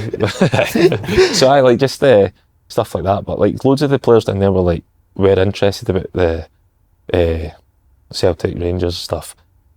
Joe Cole would always ask questions because he was obsessed with Paul Gascoigne. right. So he was like, "Oh, I had a Rangers top when I was young and loved Gassa and all that." So always like Rangers are my Scottish team. Could you give us a headline and say Gerrard said I'll be Rangers manager one day? No. Just say he said it. Who was the, apart from Gerrard, who was the best player in training? There was so many, like I probably didn't get, like, Torres was that 6 months. Flying at that time, wasn't Oh wow, Well- unreal. Well, no, he wasn't, actually. So if you remember, Guess Fuck another it, one. dude. so like what happened was he'd been to the World Cup, and I don't think he played I don't know if he played the final or he didn't do as well as he thought, because the Euros before he scored the winner in the Right. final, and then he didn't do so well, and I think he was trying to get out of Liverpool at that point. So 6 months later is when he left and Suarez came in, but you could tell he was quality, but it was just like, I don't know like how into it he was, and I think it's been like documented at that time that he was pushing for a move out. But I always like say to people like that ask like, "Oh, who's the best players?" and that, and most people are assuming it was the Gerrards and this, that, and other. Like, see, like some of the players that you wouldn't even like think about, you would go, "Oh, I remember him in training," like a joke. Remember Maxi Rodriguez? Aye. Played Like, Split Madrid, Argentinian, that's right. Our physio would always say, like, if you had to pay to watch training, he says, "I would pay to watch Maxi Rodriguez train." He was that good. Yeah. Like, again, he was like small, technical, wasn't particularly quick, but would go past you like you weren't there. Lucas Leiva, Lucas, the centre mid. centre mid, Brazil. good at everything. Like, you would want, he was one of them, like, if you're doing a possession drill, you wanted him on your team. Couldn't get the ball off him. He went there as a number 10, but they changed him into like a 6, and he was so good on the ball. But there's so many players like Aquilani, Aye, some Played player. him for Big Doe, didn't Babel. It didn't really work out for Aquilani there. Always wanted back to Italy. So Did you go straight into the first team, Danny, as soon as you signed there? So I was in the first team. Got changed in the first team dressing room. Who'd you get dressed next to? So I was number 22. So 21 was Lucas and 23 was Carragher. Next to you, next to So- some sandwich out in it. So I was like in the middle of the day too. Imagine they came and stood the way he stood with that bird in Badway. That'd have been a good welcome, wouldn't it? So it was great. It was like a great experience. But like Melwood at that time was the training ground, and it was still like a wee bit old fashioned. Obviously now you see it, they've completely changed it and that. But I was. Was Carragher always someplace. on, boys? I think like he was the one that like would set the standards in terms of like making sure everybody was at it every single day. But there was loads of players like they were like vocal in that like kind of regard, like Pepe Reina as well, like a big voice in the dressing room. Carragher. Gerrard was actually probably quieter than I thought he would be. I thought he would be like the main man type thing, but he was just more led by example, did his job, and you know everybody like looked up to him. But I would definitely say like the Carraghers and the Pepe Reinas were the vocal ones in the change room. Make sure. What was the Liverpool debut? My Liverpool debut was a disaster. Was it? Northampton in the cup. Got beat on penalties. Durante phoned you, say make sure your family. Make sure Northampton in the cup, we lost on penalties. We can skip that one, then we'll cut that one out. Did you not play well, Danny? Now? I played left back. which I hate don't- when teams do that. I Sign know. us. Is that wee Roy that done that? It was Roy, aye. It was Roy, aye. Sorry, Roy. Roger Right, closer to him on the like, sideline, didn't he? I didn't have a good night, and I hate playing left back. Always have done. Even like see in the youth team, when you used to get left footed, they would be like, "You're left footed, you can go play left back." Ish. Like I hated that. So and then my debut was left back, and I was like this. It was one of the like we were already on a bad run, and then that happened, and it was like you could tell that like there was like Hodgson might go soon after this. But to be fair, like after that, I played like a few Europa League games and whatnot, and like did better in those ones. When you first went, did you take to it straight away? Like, did you think you done well when you went training, or was it a bit? I felt like I felt like, and that was part of the reason. Like I didn't want to make the move from Rangers. I felt like I still had a lot of learning to do. Yeah. And I felt that when I got there, because they'd bought me, they expected me to know quite a lot of stuff. Yeah. Like in terms of like they just expected you to know it. So I probably missed like a period of time where I had to be told or trained better. You know what I mean? Rather than it just being like, oh, you should know that type of thing. And it's you don't feel like embarrassed, but you're just a wee bit like, oh, right, I really need to like knuckle down here. Gradually got better, but by the time it starts to get better, it's always a wee bit like Too late, mate. Almost. too late almost. Aye, like they're a club that's got far more money, and they can replace you really quickly. So it's like you're always fighting against it a little bit. So it was one of them. I really enjoyed it. I did think it was the wrong time for me to go, and it kind of proved it when I was there. But really enjoyed it. Really well looked after, and just wish it had kind of happened at a different time. Charlie Adams said it in an interview. He said every pass you give away, you just think Gerrard and Carragher think I'm shit. Aye. It must be. It's horrendous. horrible, I know isn't that feeling, Tommy. See, training with Celtic every day. You got just that. think everyone thinks you're shit. Mm-hmm. It's so hard to break that, isn't it? And players at Celtic told you were shit as well. It wasn't just your passing, do you know what I mean? First people that actually tell you. What about Roy gets sacked? What was Dalglish? Was he brilliant to work with? Really good. He was obviously more just like a kind of a face of it, I would say. Right. He was the manager, like more in that older school manager type. Like the meeting on the day of the game was when he would like kind of come in his own and tell you, I want this, this, this, and this. Steve Clarke was his assistant, and Steve Clarke did all the training and was brilliant. Was he? Brilliant, like really thorough. Like details were spot on. Did all the analysis as well. He would take the meetings and all the training. Just really good, and didn't surprise me after, I think it was after that, or the season after, he went on to be West Brom manager. I remember West Brom finished that's right, really well yeah. on them. And you could see it, you could see he'd been obviously at Chelsea for a long period of time. Then he came to Liverpool, and you could see he was right on the brink of being a manager in his own right. And then did really well. But Dalglish was obviously like a legend. Like we think he's a legend up here. Like in Liverpool, he's like massive, like he's the man, isn't he? unbelievable.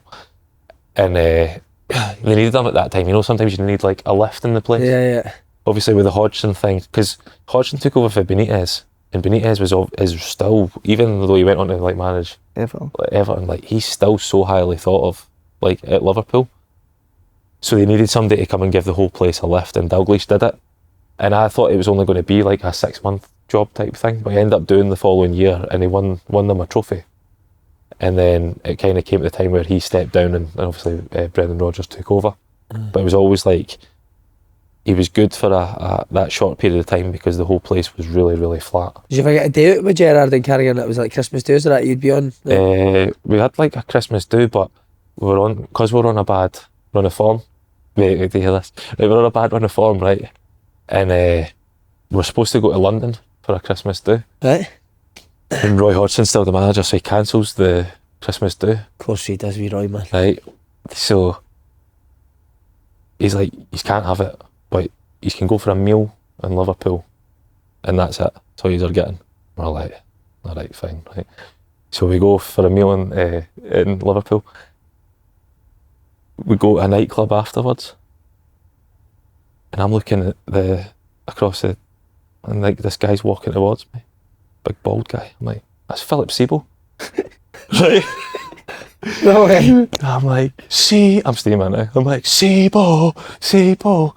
And he goes, oh, you're Scottish, aren't you? Right? And I was like, aye. So he's mates with Martin Skirtle. Right. He's on our Christmas do. And he never knew who you were. No, I didn't. Well, obviously, how would he know who I am? He wasn't there. I didn't play at the same time as him. But I was just like, fuck, Sebo's on our Christmas do. Like, Sebo's on our Christmas do. He just like, he's seen me shouting, Sebo. And he's looked at me going, oh, you're Scottish. He's devastated. Devastated. You said Gerrard loves it, supposedly, didn't he? Loves the night out.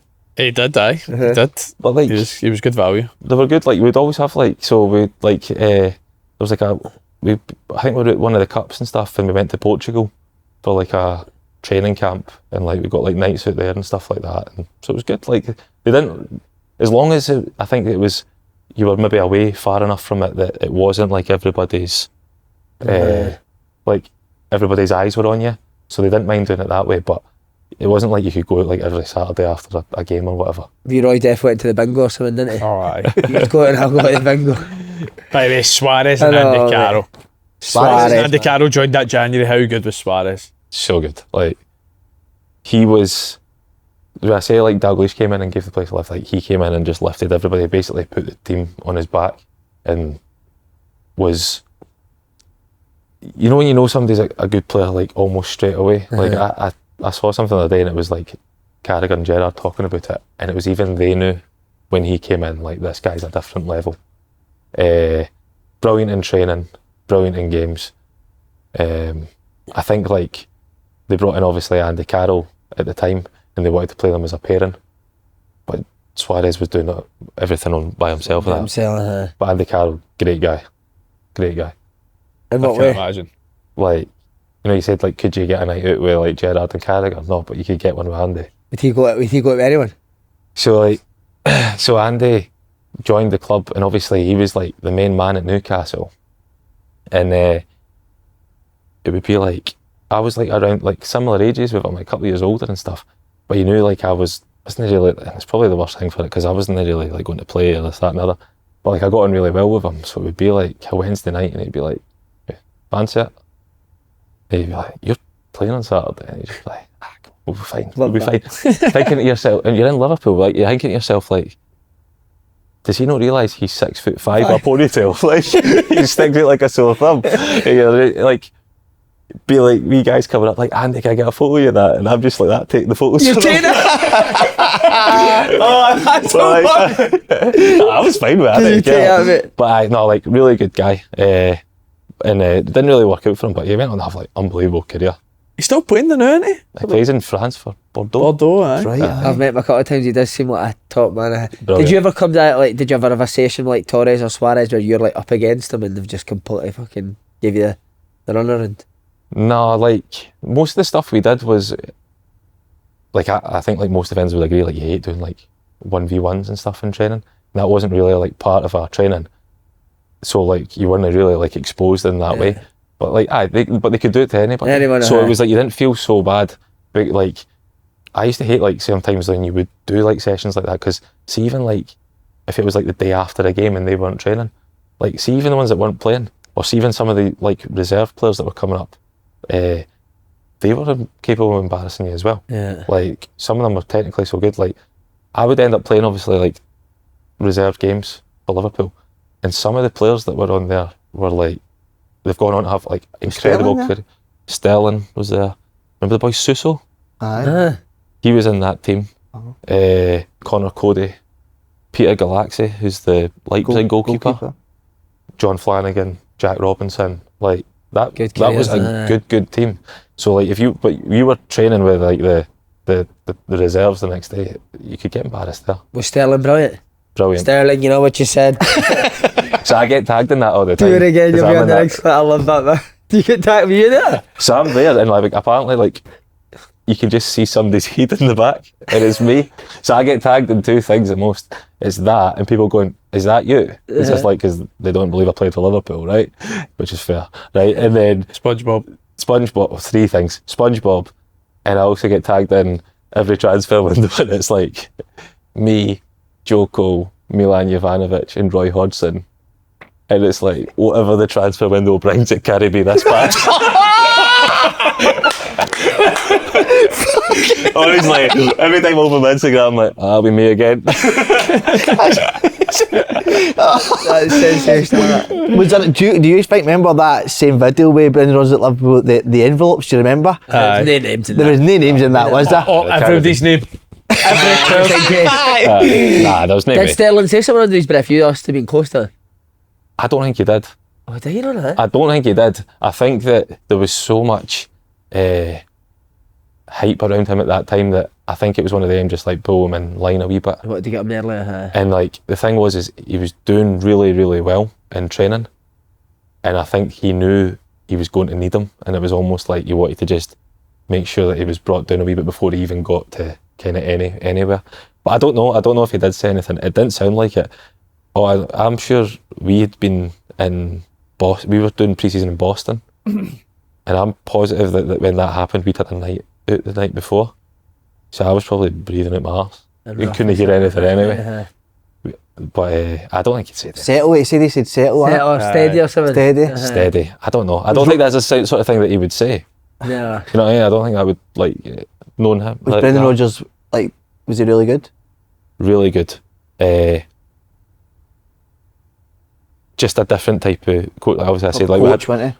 so see to be fair to Roy Hodgson, he was really good. Like he's probably Love shape, didn't he? loves shape and having a football under each arm, and when the ball breaks in, just half volleying it. Mate, Who be Roy done? Mate, He's got a half volley. his technique's unbelievable, mate. Is it? Like he just used to walk about. He would walk about, football under each arm. He'd do waves attack. If the ball broke down, he would just drop one and zing it. He'd been Have you never seen the clip where I've seen it, pal. and he just bends it Bends in it around that. He's got that in the locker as well. So he managed obviously so many places. He spoke so many languages. He was so smart out with football, but with football as well. They thought like the last line of roll of dice when I talked about Aquilani earlier was Roy Hodgson obviously managed Inter Milan, so he spoke Italian. So he was trying to get Aquilani on side, like speaking to him in Italian. So he could do all the drills, but he could do them in about 4 or 5 languages while he was doing them to different players that needed to know what was going on. And he was obviously had such a high level football IQ, but for whatever reason, it just didn't work for him at Liverpool. Like I think like if you looked at it, like the way he wanted to play was like Aquilani as the 10, Mascherano and Gerrard underneath it. The start of that season, Aquilani wanted away and Mascherano went to Barca right on the start of the season. Right. And I think that killed him. Killed him. But obviously, going back to like, Roy Hodgson was really smart, but probably an older style manager. Dalglish the same, but obviously Steve Clarke doing, you know, more modern stuff. But I just think Brendan Rodgers came in and his ideas, he just had his Swansea team playing really good football. And I think he was, you know, you think now is when you talk about managers, like that kind of idea, that kind of mould of like having your teams building out and playing a certain way in rotations. And it was kind of one of the first times I'd really heard about that sort of. Did he coach everyone Rodgers at that time? He did. He took a lot of it. He had another coach, guy, I think it was Colin Pascoe, his name That's was. right. That was his assistant. And Mike Marsh as well, Scouse guy. So they were like doing that, but everything was like designed to be like we're going to be a possession-based team. But again, I think you've seen it after it took them a couple of years to get to that stage, and it was all about year on year they were getting better and better players. When players like Sturridge was there, Coutinho was there, they got better and better. But he got better and better as time went on as well. Oh, did you stay at Liverpool that season when Rodgers comes in? So I was there, but like I was there, did the pre-season, but I knew like I'd been on loan at Blackpool the year before, Right. and Who was that under? your mate Yeah. Holloway. Oh, you got a Holloway story? One I can't tell it on camera, mate. Yeah, But I'll tell you after this class, right? But so I was there on loan, went and played a lot in the beginning, and then I was actually probably going to join them permanently in the summer, and it didn't happen for whatever reason. And I knew I was on my way out at Liverpool at that point, but because the deal didn't happen, I was in like the offices at Liverpool to go to Blackpool on the deadline day, and the deal never went through. So I ended up being there. I went on loan, when we could do the emergency loans. Yeah. Went on an emergency loan to Bristol City for like a month in the November, but I knew that I could come back and play for Hearts in the January.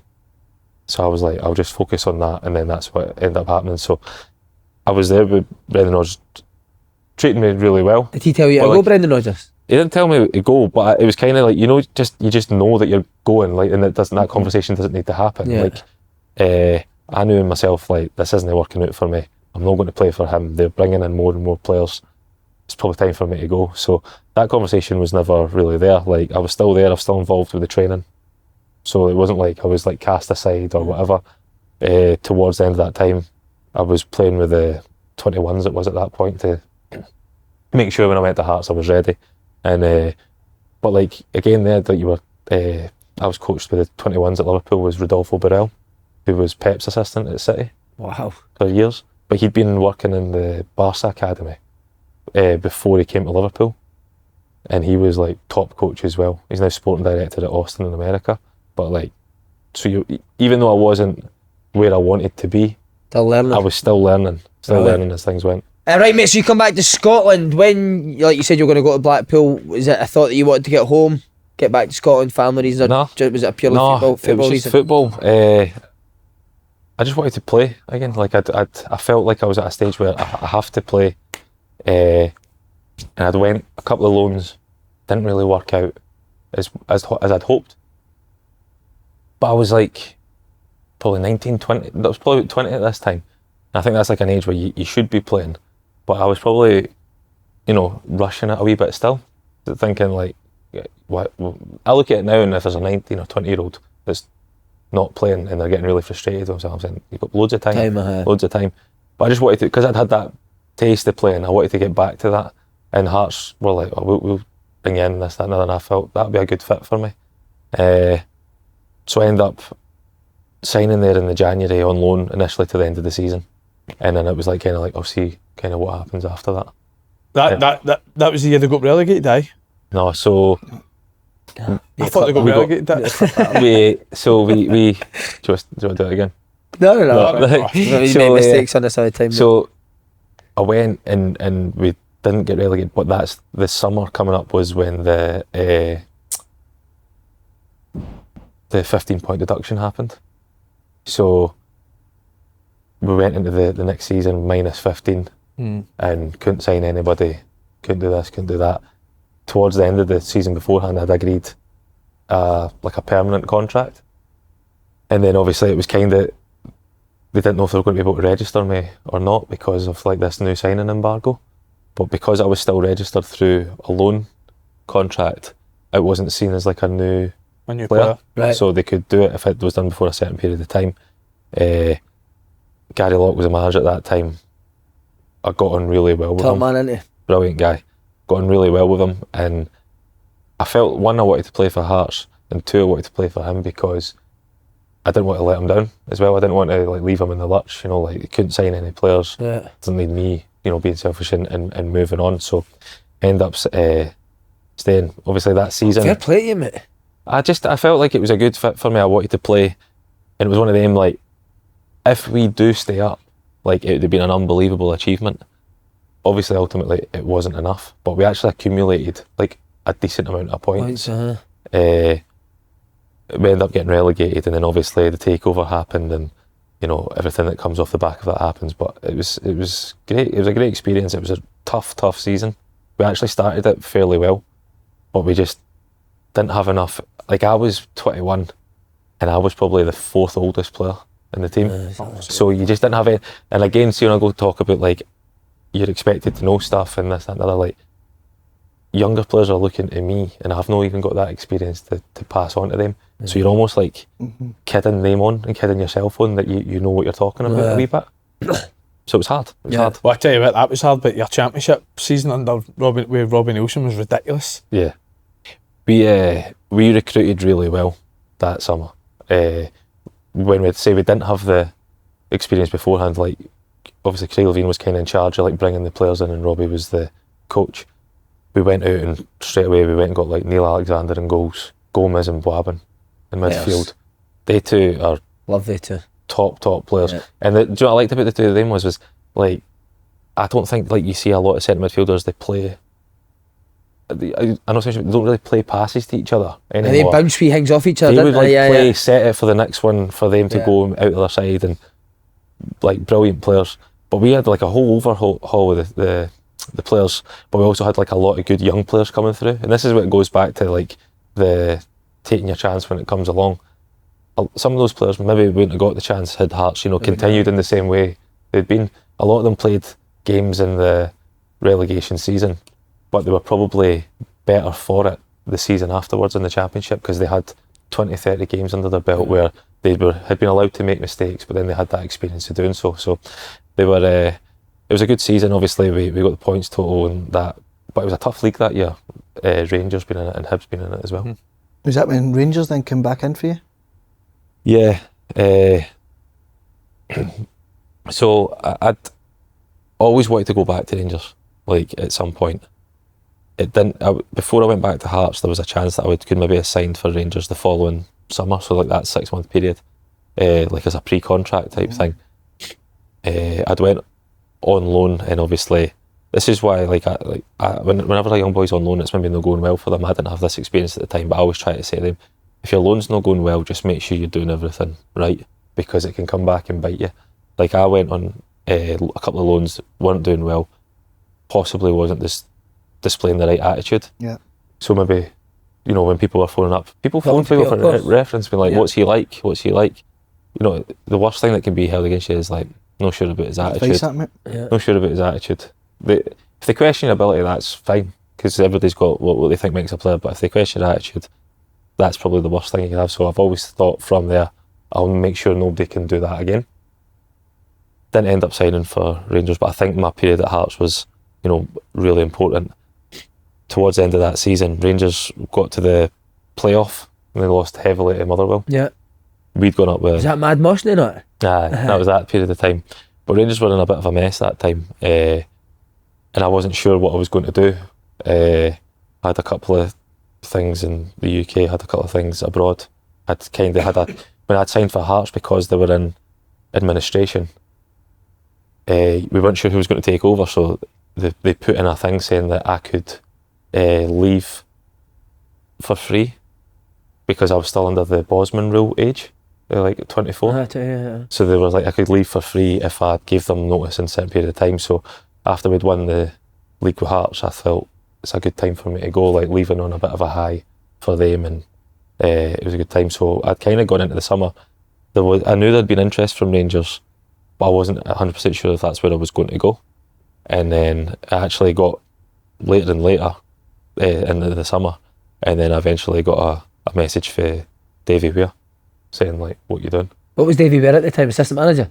He hadn't been announced as assistant, or the manager hadn't been announced, but they'd been at Brentford and they went to the playoffs, I think. Yeah. So it was like it was that in between time, they hadn't left, but everybody was kind of speaking, saying like, oh, they're going to take the job. And obviously I thought, well, if Davie Weir's there, played a lot of games with him, still spoke to him now and again, I've got a chance. And that's what happened. Wow.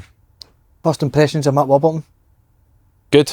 Don't know, like, I don't know what you think of him, like, great coach and stuff like that, but like, and you never really felt sort of at ease when we were talking to each other. It felt like a wee bit like you were always kind of like trying to suss each other out. And that first meeting was kind of like that. He worked in the city, didn't he? So he probably has got that. Yeah. Like he's a really good guy. Yeah. And like obviously, I was in the meeting, but it was weird because he was speaking to me, but obviously Davie was there, and I knew him better. But it was like trying to listen to the manager and his plans and whatnot. But regardless of what his plans were, I wanted to play for Rangers, so it didn't really matter at that point. Then I did sign. It took a wee bit of time to get that done because it was Rangers were in that position where they were trying to go up but cut costs because they felt there had been a lot of mismanagement in the years coming up from the lower leagues. So like it took a long time to get that done as well, probably longer than it should. So you remember it, the first day we turned up to pre-season, we hardly had any players. How many was there? I just remember there was loads of young boys. So there was like so many boys feel like I do. What would that have been, under 20s at the time, under 18s maybe? Aye. The SpongeBob one that playing centre half. One of the training games. Aye, but there was. You knew at that point in time they had to sign some amount of players. Aye. And was Warburton saying to you, like, don't worry, we'll get this sorted, we'll get players in? Well, do you know what I always remember that you'll remember when we went down to play Tottenham, man? You remember going to play Tottenham that pre-season? And our team at the time was like, not great. Obviously, we had a lot of young boys playing, and we're playing Tottenham under 20s or something, and they battered us, honestly. I think it was like 3-2, it was a close game, but no, it wasn't a close game. And you thought, this could be players in rapid. You know, where like you always go in and whatever match you go, they always speak well when we're going to do this and we're going to do that, and you want to believe them and this other, and then when it's no happening, and then like you say, you go down and then you're getting popped off an under 20s team, you're thinking you could be in right trouble here. Yeah. But then after that we added a couple of players, and it changed the whole thing. I think when Waggy and Tav joined, that really kind of flipped things for us. And we got better and better. Like the style was there from pretty early on, and we were decent. Was it hard for you, mate, seeing like the difference in Rangers then compared to the first time you were there? It was completely different. It was a completely different scenario. Trying to get young, hungry players into the team, whereas it had been like solid pros, like good international players beforehand. So it wasn't hard, because obviously I was desperate to play for Rangers, but it was a big change, a big shift from the time before. But it ends up going to be a good season, didn't it? It was good, aye. Just before you say that, I just wanted to ask you about Tavernier. It seems to split a lot of opinion, the Rangers fans. Yeah. Do you think he's top? I do. I think the things that the fans criticise him for, what he gives you on the other side of it, like, I don't think any other players do. I think the fact that he's been there for so long is one testament to how good a player he is. But I think also when you're there for that period of time, you're probably the first one that people are going to go to for the criticism. And I think that it's just unfortunate, like, he's been there for so long that people, if something goes wrong, it's we need to get Tav out, we need to do this, do this and that. But it's not his thing. Like, he's always available to play. That's the thing, innit? He always he doesn't hide when he plays. Like, he steps up. Like, he's obviously missed the penalty yesterday, but he's prepared to step up and do it, and he does it time after time after time. And I think, like, afterwards people will realise the career he's had at Rangers. But I think, like, sometimes people can get a wee bit, the waters can get a bit muddy. I'm the Tav open goal, innit? I loved playing in that Warburton team though, man. You did love it, didn't you? Loved it. You played good football, mate, honestly. I enjoyed watching you that year. I always felt that, like, when you were in that team, like, you were better when you played further forward. Aye, see it. And I just felt that, like, we never ever got that John Eustace. Aye. We were trying to get John Eustace to say. He's on trial for 6 months. John Eustace. John Eustace, aye. If we'd got a proper, like, six, it would have allowed you to step forward one, and I think it would have helped the team. The boy Ball no played there a couple of times, was no bad. He played in the kind of bigger games. Bigger games, I remember. He was good. He was good. Did you go into that Celtic game fancying to beat Celtic? I think we did. I think at that time, I think we felt if we go into a game and it clicks, we'll have a right chance of doing it. And I think we started the game quite well against Celtic. We got into a rhythm quite early, moved the ball really well. I think they missed a big chance. I think it was Paddy Roberts. That's right. And I think it was one of them, like, you kind of thought, you just have moments in games you think this could go our way, this could go our way. Obviously, it would have been better if we'd have beaten them in the 90 or the 120 minutes.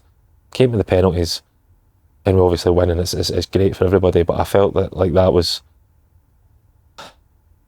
It was after what happened in the final, that was a big disappointment, like, to given what we'd given in the semi-final.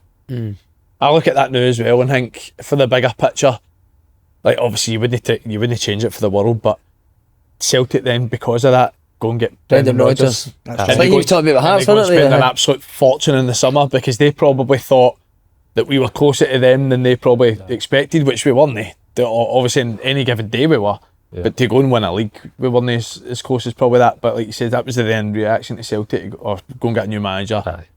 pay him fortunes and spend loads See, of money. before Rodgers came in, did you think amongst yourselves there's a good chance if Dalglish still the Celtic manager, we could win the league next year? I don't think. No, over the course of a season, I would say no, personally. When that Rodgers gets announced, you're just like, yeah, bastard, innit? Aye. Uh, The players they brought in as well. Aye, I think like they definitely looked at that, and that gave them a reaction. And I think it was a bit of the both. Like they got a reaction from it and went out and spent big and got, like, obviously they got like Dembele and Scott Sinclair and players like that, and really strengthened. And I think maybe Rangers took their eye off the ball a wee bit as well. The people upstairs thinking, no, we're close here, we only need a few. You know, like, we don't need that much to compete. And it's different competing over 90, 120 minutes than it is over 38 games. do you think if Celtic beat the Rangers in that semi-final and he'd won the Scottish Cup, that they kept Dalglish the next season? You probably would need to, though. Do you know what I mean? Aye. Because there would probably then no reason then to sack him. Mad, isn't it, how things turn? Mm-hmm. Crazy. And then Pedro obviously comes in. See, when Warburton does get sacked, like, because there was a bit of controversy around that, wasn't there? People said he'd take Norton Forest job, is it? I think there was like rumours that he was trying to get out and get a job elsewhere. When do you first hear that there's like unease with Warburton and the people above? Remember now? I remember I was sitting, we had a game the next day, did we not? I just remember the group chat. The group chat, the messages left. started coming into the group chat saying, is the gaffer away? And it was just like, they saying, and it was on Sky Sports News, Sky wasn't Sports it? News, aye. And it was like, I can't really remember what happened. It was like, they'd said that he'd resigned and he said they hadn't or something like Yeah, that. that was it. But we obviously didn't know, turned up the next day and March was in charge, wasn't he? That was it. Played a cup game that weekend, I think. Can't remember the game. And I can't remember the game, but it was a strange like turn of events. And How did you find Barton?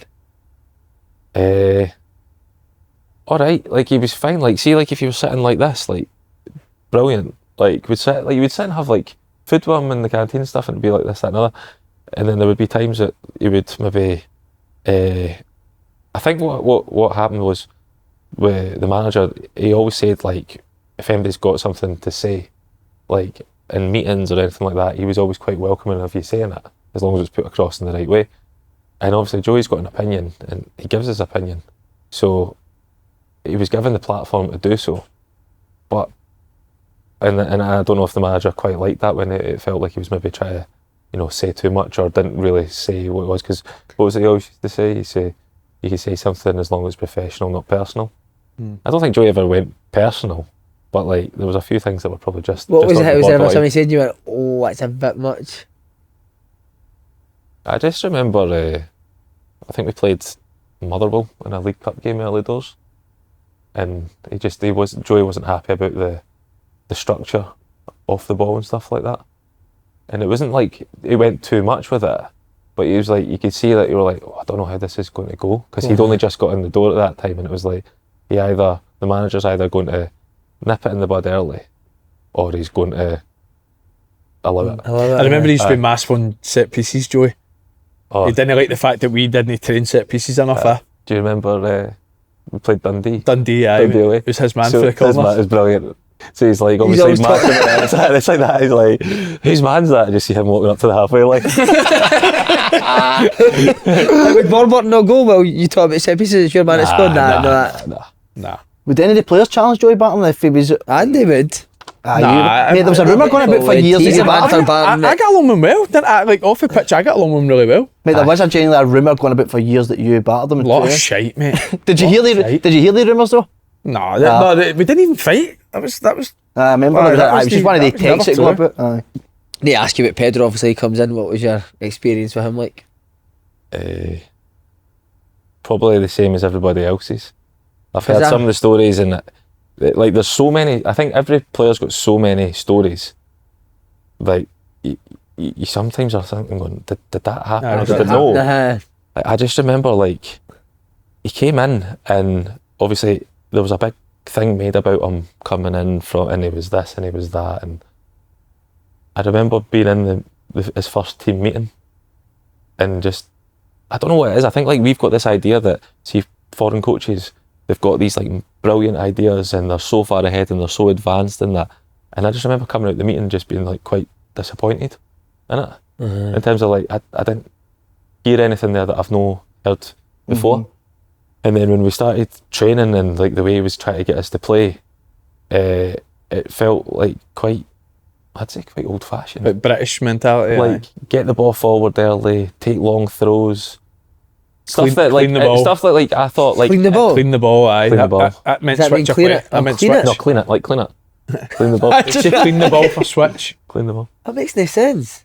I know. Clean the ball, I think would be clean it as in no, kick it. clean it. Fucking hoof it. Clean the ball, switch. You must remember him calling me Danny for the first 3 months and you Andy. You Fuck off. You've never told us that. I have. No, you you've told not. us a Robbie one with Barry Mackay. Call me Danny all the time, mate. Can you call you Andy? Could you were two left footers? No, because we were probably two left footers, but because we played like if Andy was playing as the 6 and I was like there behind them. I remember we played Kelly away, and he used to always get it wrong, like our names. So he wanted you to be next to me because Boydie, if the ball was in there, Boydie was playing for Kelly, he would like nudge the centre half. So he wanted Andy to be there to sweep, but he kept saying, Danny, I want you to sweep, and Andy, I want you to challenge. But he meant that he wanted me to challenge to sweep. So we would just look at each other and go like, is it me, is it you, is it like that? But that was the same, that was the Robbie Mackay. Aye, Robbie left wing. And like, it was just, there was just so many. Like, do you remember when he was getting bazzed doing slide tackles? Mate, I've told that on here. What was Remember? it? Just him, Oh. Barry Mackay? No, we were all, so basically the physio room at Auchenhowie is like here, and the pitch that the first team train on it's glass windows, and the pitch that the first team train on is right behind it. And boys are sitting we used to always like do football questions and just have banter on that in the physio room or whatnot, and we'd be sitting there just talking away, and then next thing somebody goes, is that fucking Barry Mackay doing slide tackles outside? And it was just him and Pedro just doing slide tackles. So what, he's slide tackling Pedro, or is Pedro kicking Did the you ball? not video it? There is a video kicking about. I didn't Somebody video had it. a video But of it's it. Is like- Barry Mackay slide tackling Pedro Caixinha? No, so what's happening is Barry Mackay's got the ball and he's running and he's pretending to lose the ball to run back, and there's like, you know, the big inflatable mannequin, and he's to run back and slide tackle the inflatable mannequin. He shouted, good Robbie. Good Robbie. Good tackle, Robbie. Would you never go to that? Would you ever say like, I'm Andy, I'm Dan? Nah, you just... Let's go, mate. Because he would tell you were wrong. Like, You'd be wrong, aye. like he's one of the guys. Like he would tell you were wrong. Like, see if you could have a conversation with him, and you could talk to him for 45 minutes and leave the conversation more confused than when you went in. Like, and some of it's maybe translation and this, that, and the other. But like, I just remember like talking to him because like I knew he was bringing in 2 Portuguese centre halves, and I'm thinking, I'm not playing. So I just want to go and speak to him and say like what's happening here. And all he told me for like the meeting was, you have conditions. And I went, what do you mean? And he's like, you have conditions. And I was like, I have conditions to leave, I have conditions to stay, conditions to play. And I was like, what do you mean I've got conditions? And he goes, you have conditions. He's managing Neymar now. No, It's mental, so isn't it? Neymar's got a condition. Oh, he's definitely got conditions, mate. So is that why you can't say it? Yeah. You have conditions. Did you ever get to the bottom of what he meant? Nah, never. He was like going like I think like everybody that was there knew that it wasn't going to be a long-term thing. Like if you were in the dressing Get through room, it. you could just feel like this isn't got any longevity about it. Like I think like it summed up like boys that were told to go or like move on, like yourself, like 6-month loans these were taken because they knew like he's not going to last. And it's probably bad, but like I think we were all I think from his point of view, he felt that we were all out to get him, Pedro. I think he felt like that way, that we were against him, and it wasn't. We weren't against him like in any way. We were hoping he would come in and do well. Like this was the first time like a lot of us were working with a foreign manager. I just think it was just disappointing. Really, It's like you just had no belief in like this guy's not getting us to where we need Nah, to get to. So nah. it's like, That's amazing. Must have been sad for you to go the stand of the Rangers team you're first in with a guy like Walter Smith in charge to where they were at that time with that guy in charge. It must have been. it just felt like, and it's hard because like see when I'd obviously very lucky to work with Walter Smith, and then it's like this new manager's come in and he's holding the same office as him, you know, like he's the Rangers manager, so you have to try to respect the position he's in. But when he's telling you and when he's speaking to you, and you just feel it, and then you just hear all the other stuff like the interviews, like the caravans and the dogs and all that. Like that was just like The caravans and the dogs and that. This is the Rangers manager. You can't be saying Remember stuff like Helder? that. Is that his assistant? Aye. Do you remember the last game? So the last game, right? We played Motherwell on this Sunday and they lost in the League Cup semi, right? I was And there then- at that point. So you want there, right? So he's suspended for the Wednesday game, right? We're playing against Kelly. But you know how like the manager's not allowed in the dressing room like 90 minutes before the game? Yeah. So we have like an earlier meeting, right? So he comes in and right, you're expecting like, oh, this is going to be like the meeting, he's going to tell us this, that and other. And he comes in and he goes, yes guys, you know I'm suspended tonight. Helder's in charge. Good luck. So Helder's the one out of the staff that doesn't speak good English, right?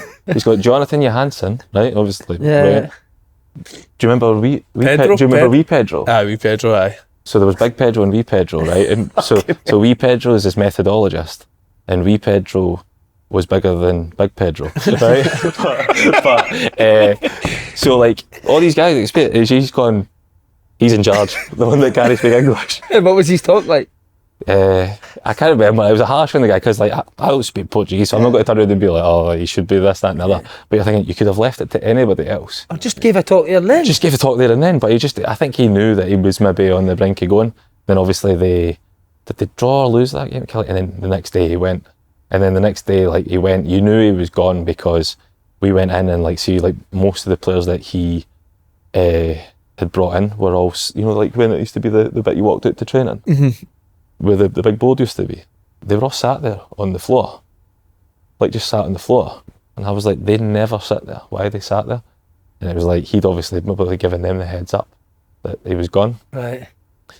And then but like, he's obviously turned up to training, and if you remember, he's got like the shades on and that, and he's like rolled his windows down for the reporters and like waving to them and that. You didn't before you? Nah. No. Gone. But it was a weird time. Aye, so weird. Mate, can I just ask you, just near that we're wrapping up here, is Walter Smith the best manager you've ever worked with? I don't know.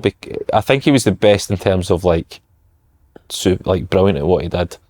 The respect that you held him in immediately when you were in his presence. I think the game's completely different now. Mm-hmm. You know, like I'm looking at like 16 years on, completely different. I think I've had other managers that I would say, maybe not managers, but better like head coaches, if that's the role. Aye. Like a lot of people find that like I would say the best coach I've had was an American guy that I had when I was at Colorado. Right. Just his attention to detail, the way he wanted us to play, so clear in like his message and putting it across, that I always think to myself, like if I did go down the coaching route, That's it. a lot of his ideas and the way that he put things across would be the way that I would want to go. And then on the flip side of how Walter Smith held himself as a guy, Aye, just like that. But I think like getting that balance. Right? it's difficult because I think you can. I don't know if you ever get both. You know what I mean? I think like you either have like you're really good at managing, or you're really good at managing on the field. I think it's very, very rare that you get somebody that can do both. And I think that if you do, you're in the top bits of it. Did you ever say anything? We spoke about like pulling you up. Did you ever say anything to you that made you feel like $1 million? Walter Smith? Remember anything there? While you in the office and it? Nah. He said to me once, or he said in an interview once, he reminds me of David Neary. And I didn't know who David Neary was, so I had to like go and like Google it. Uh-huh. And I just remember my dad saying like, no, that's a really good compliment. You should be happy with that.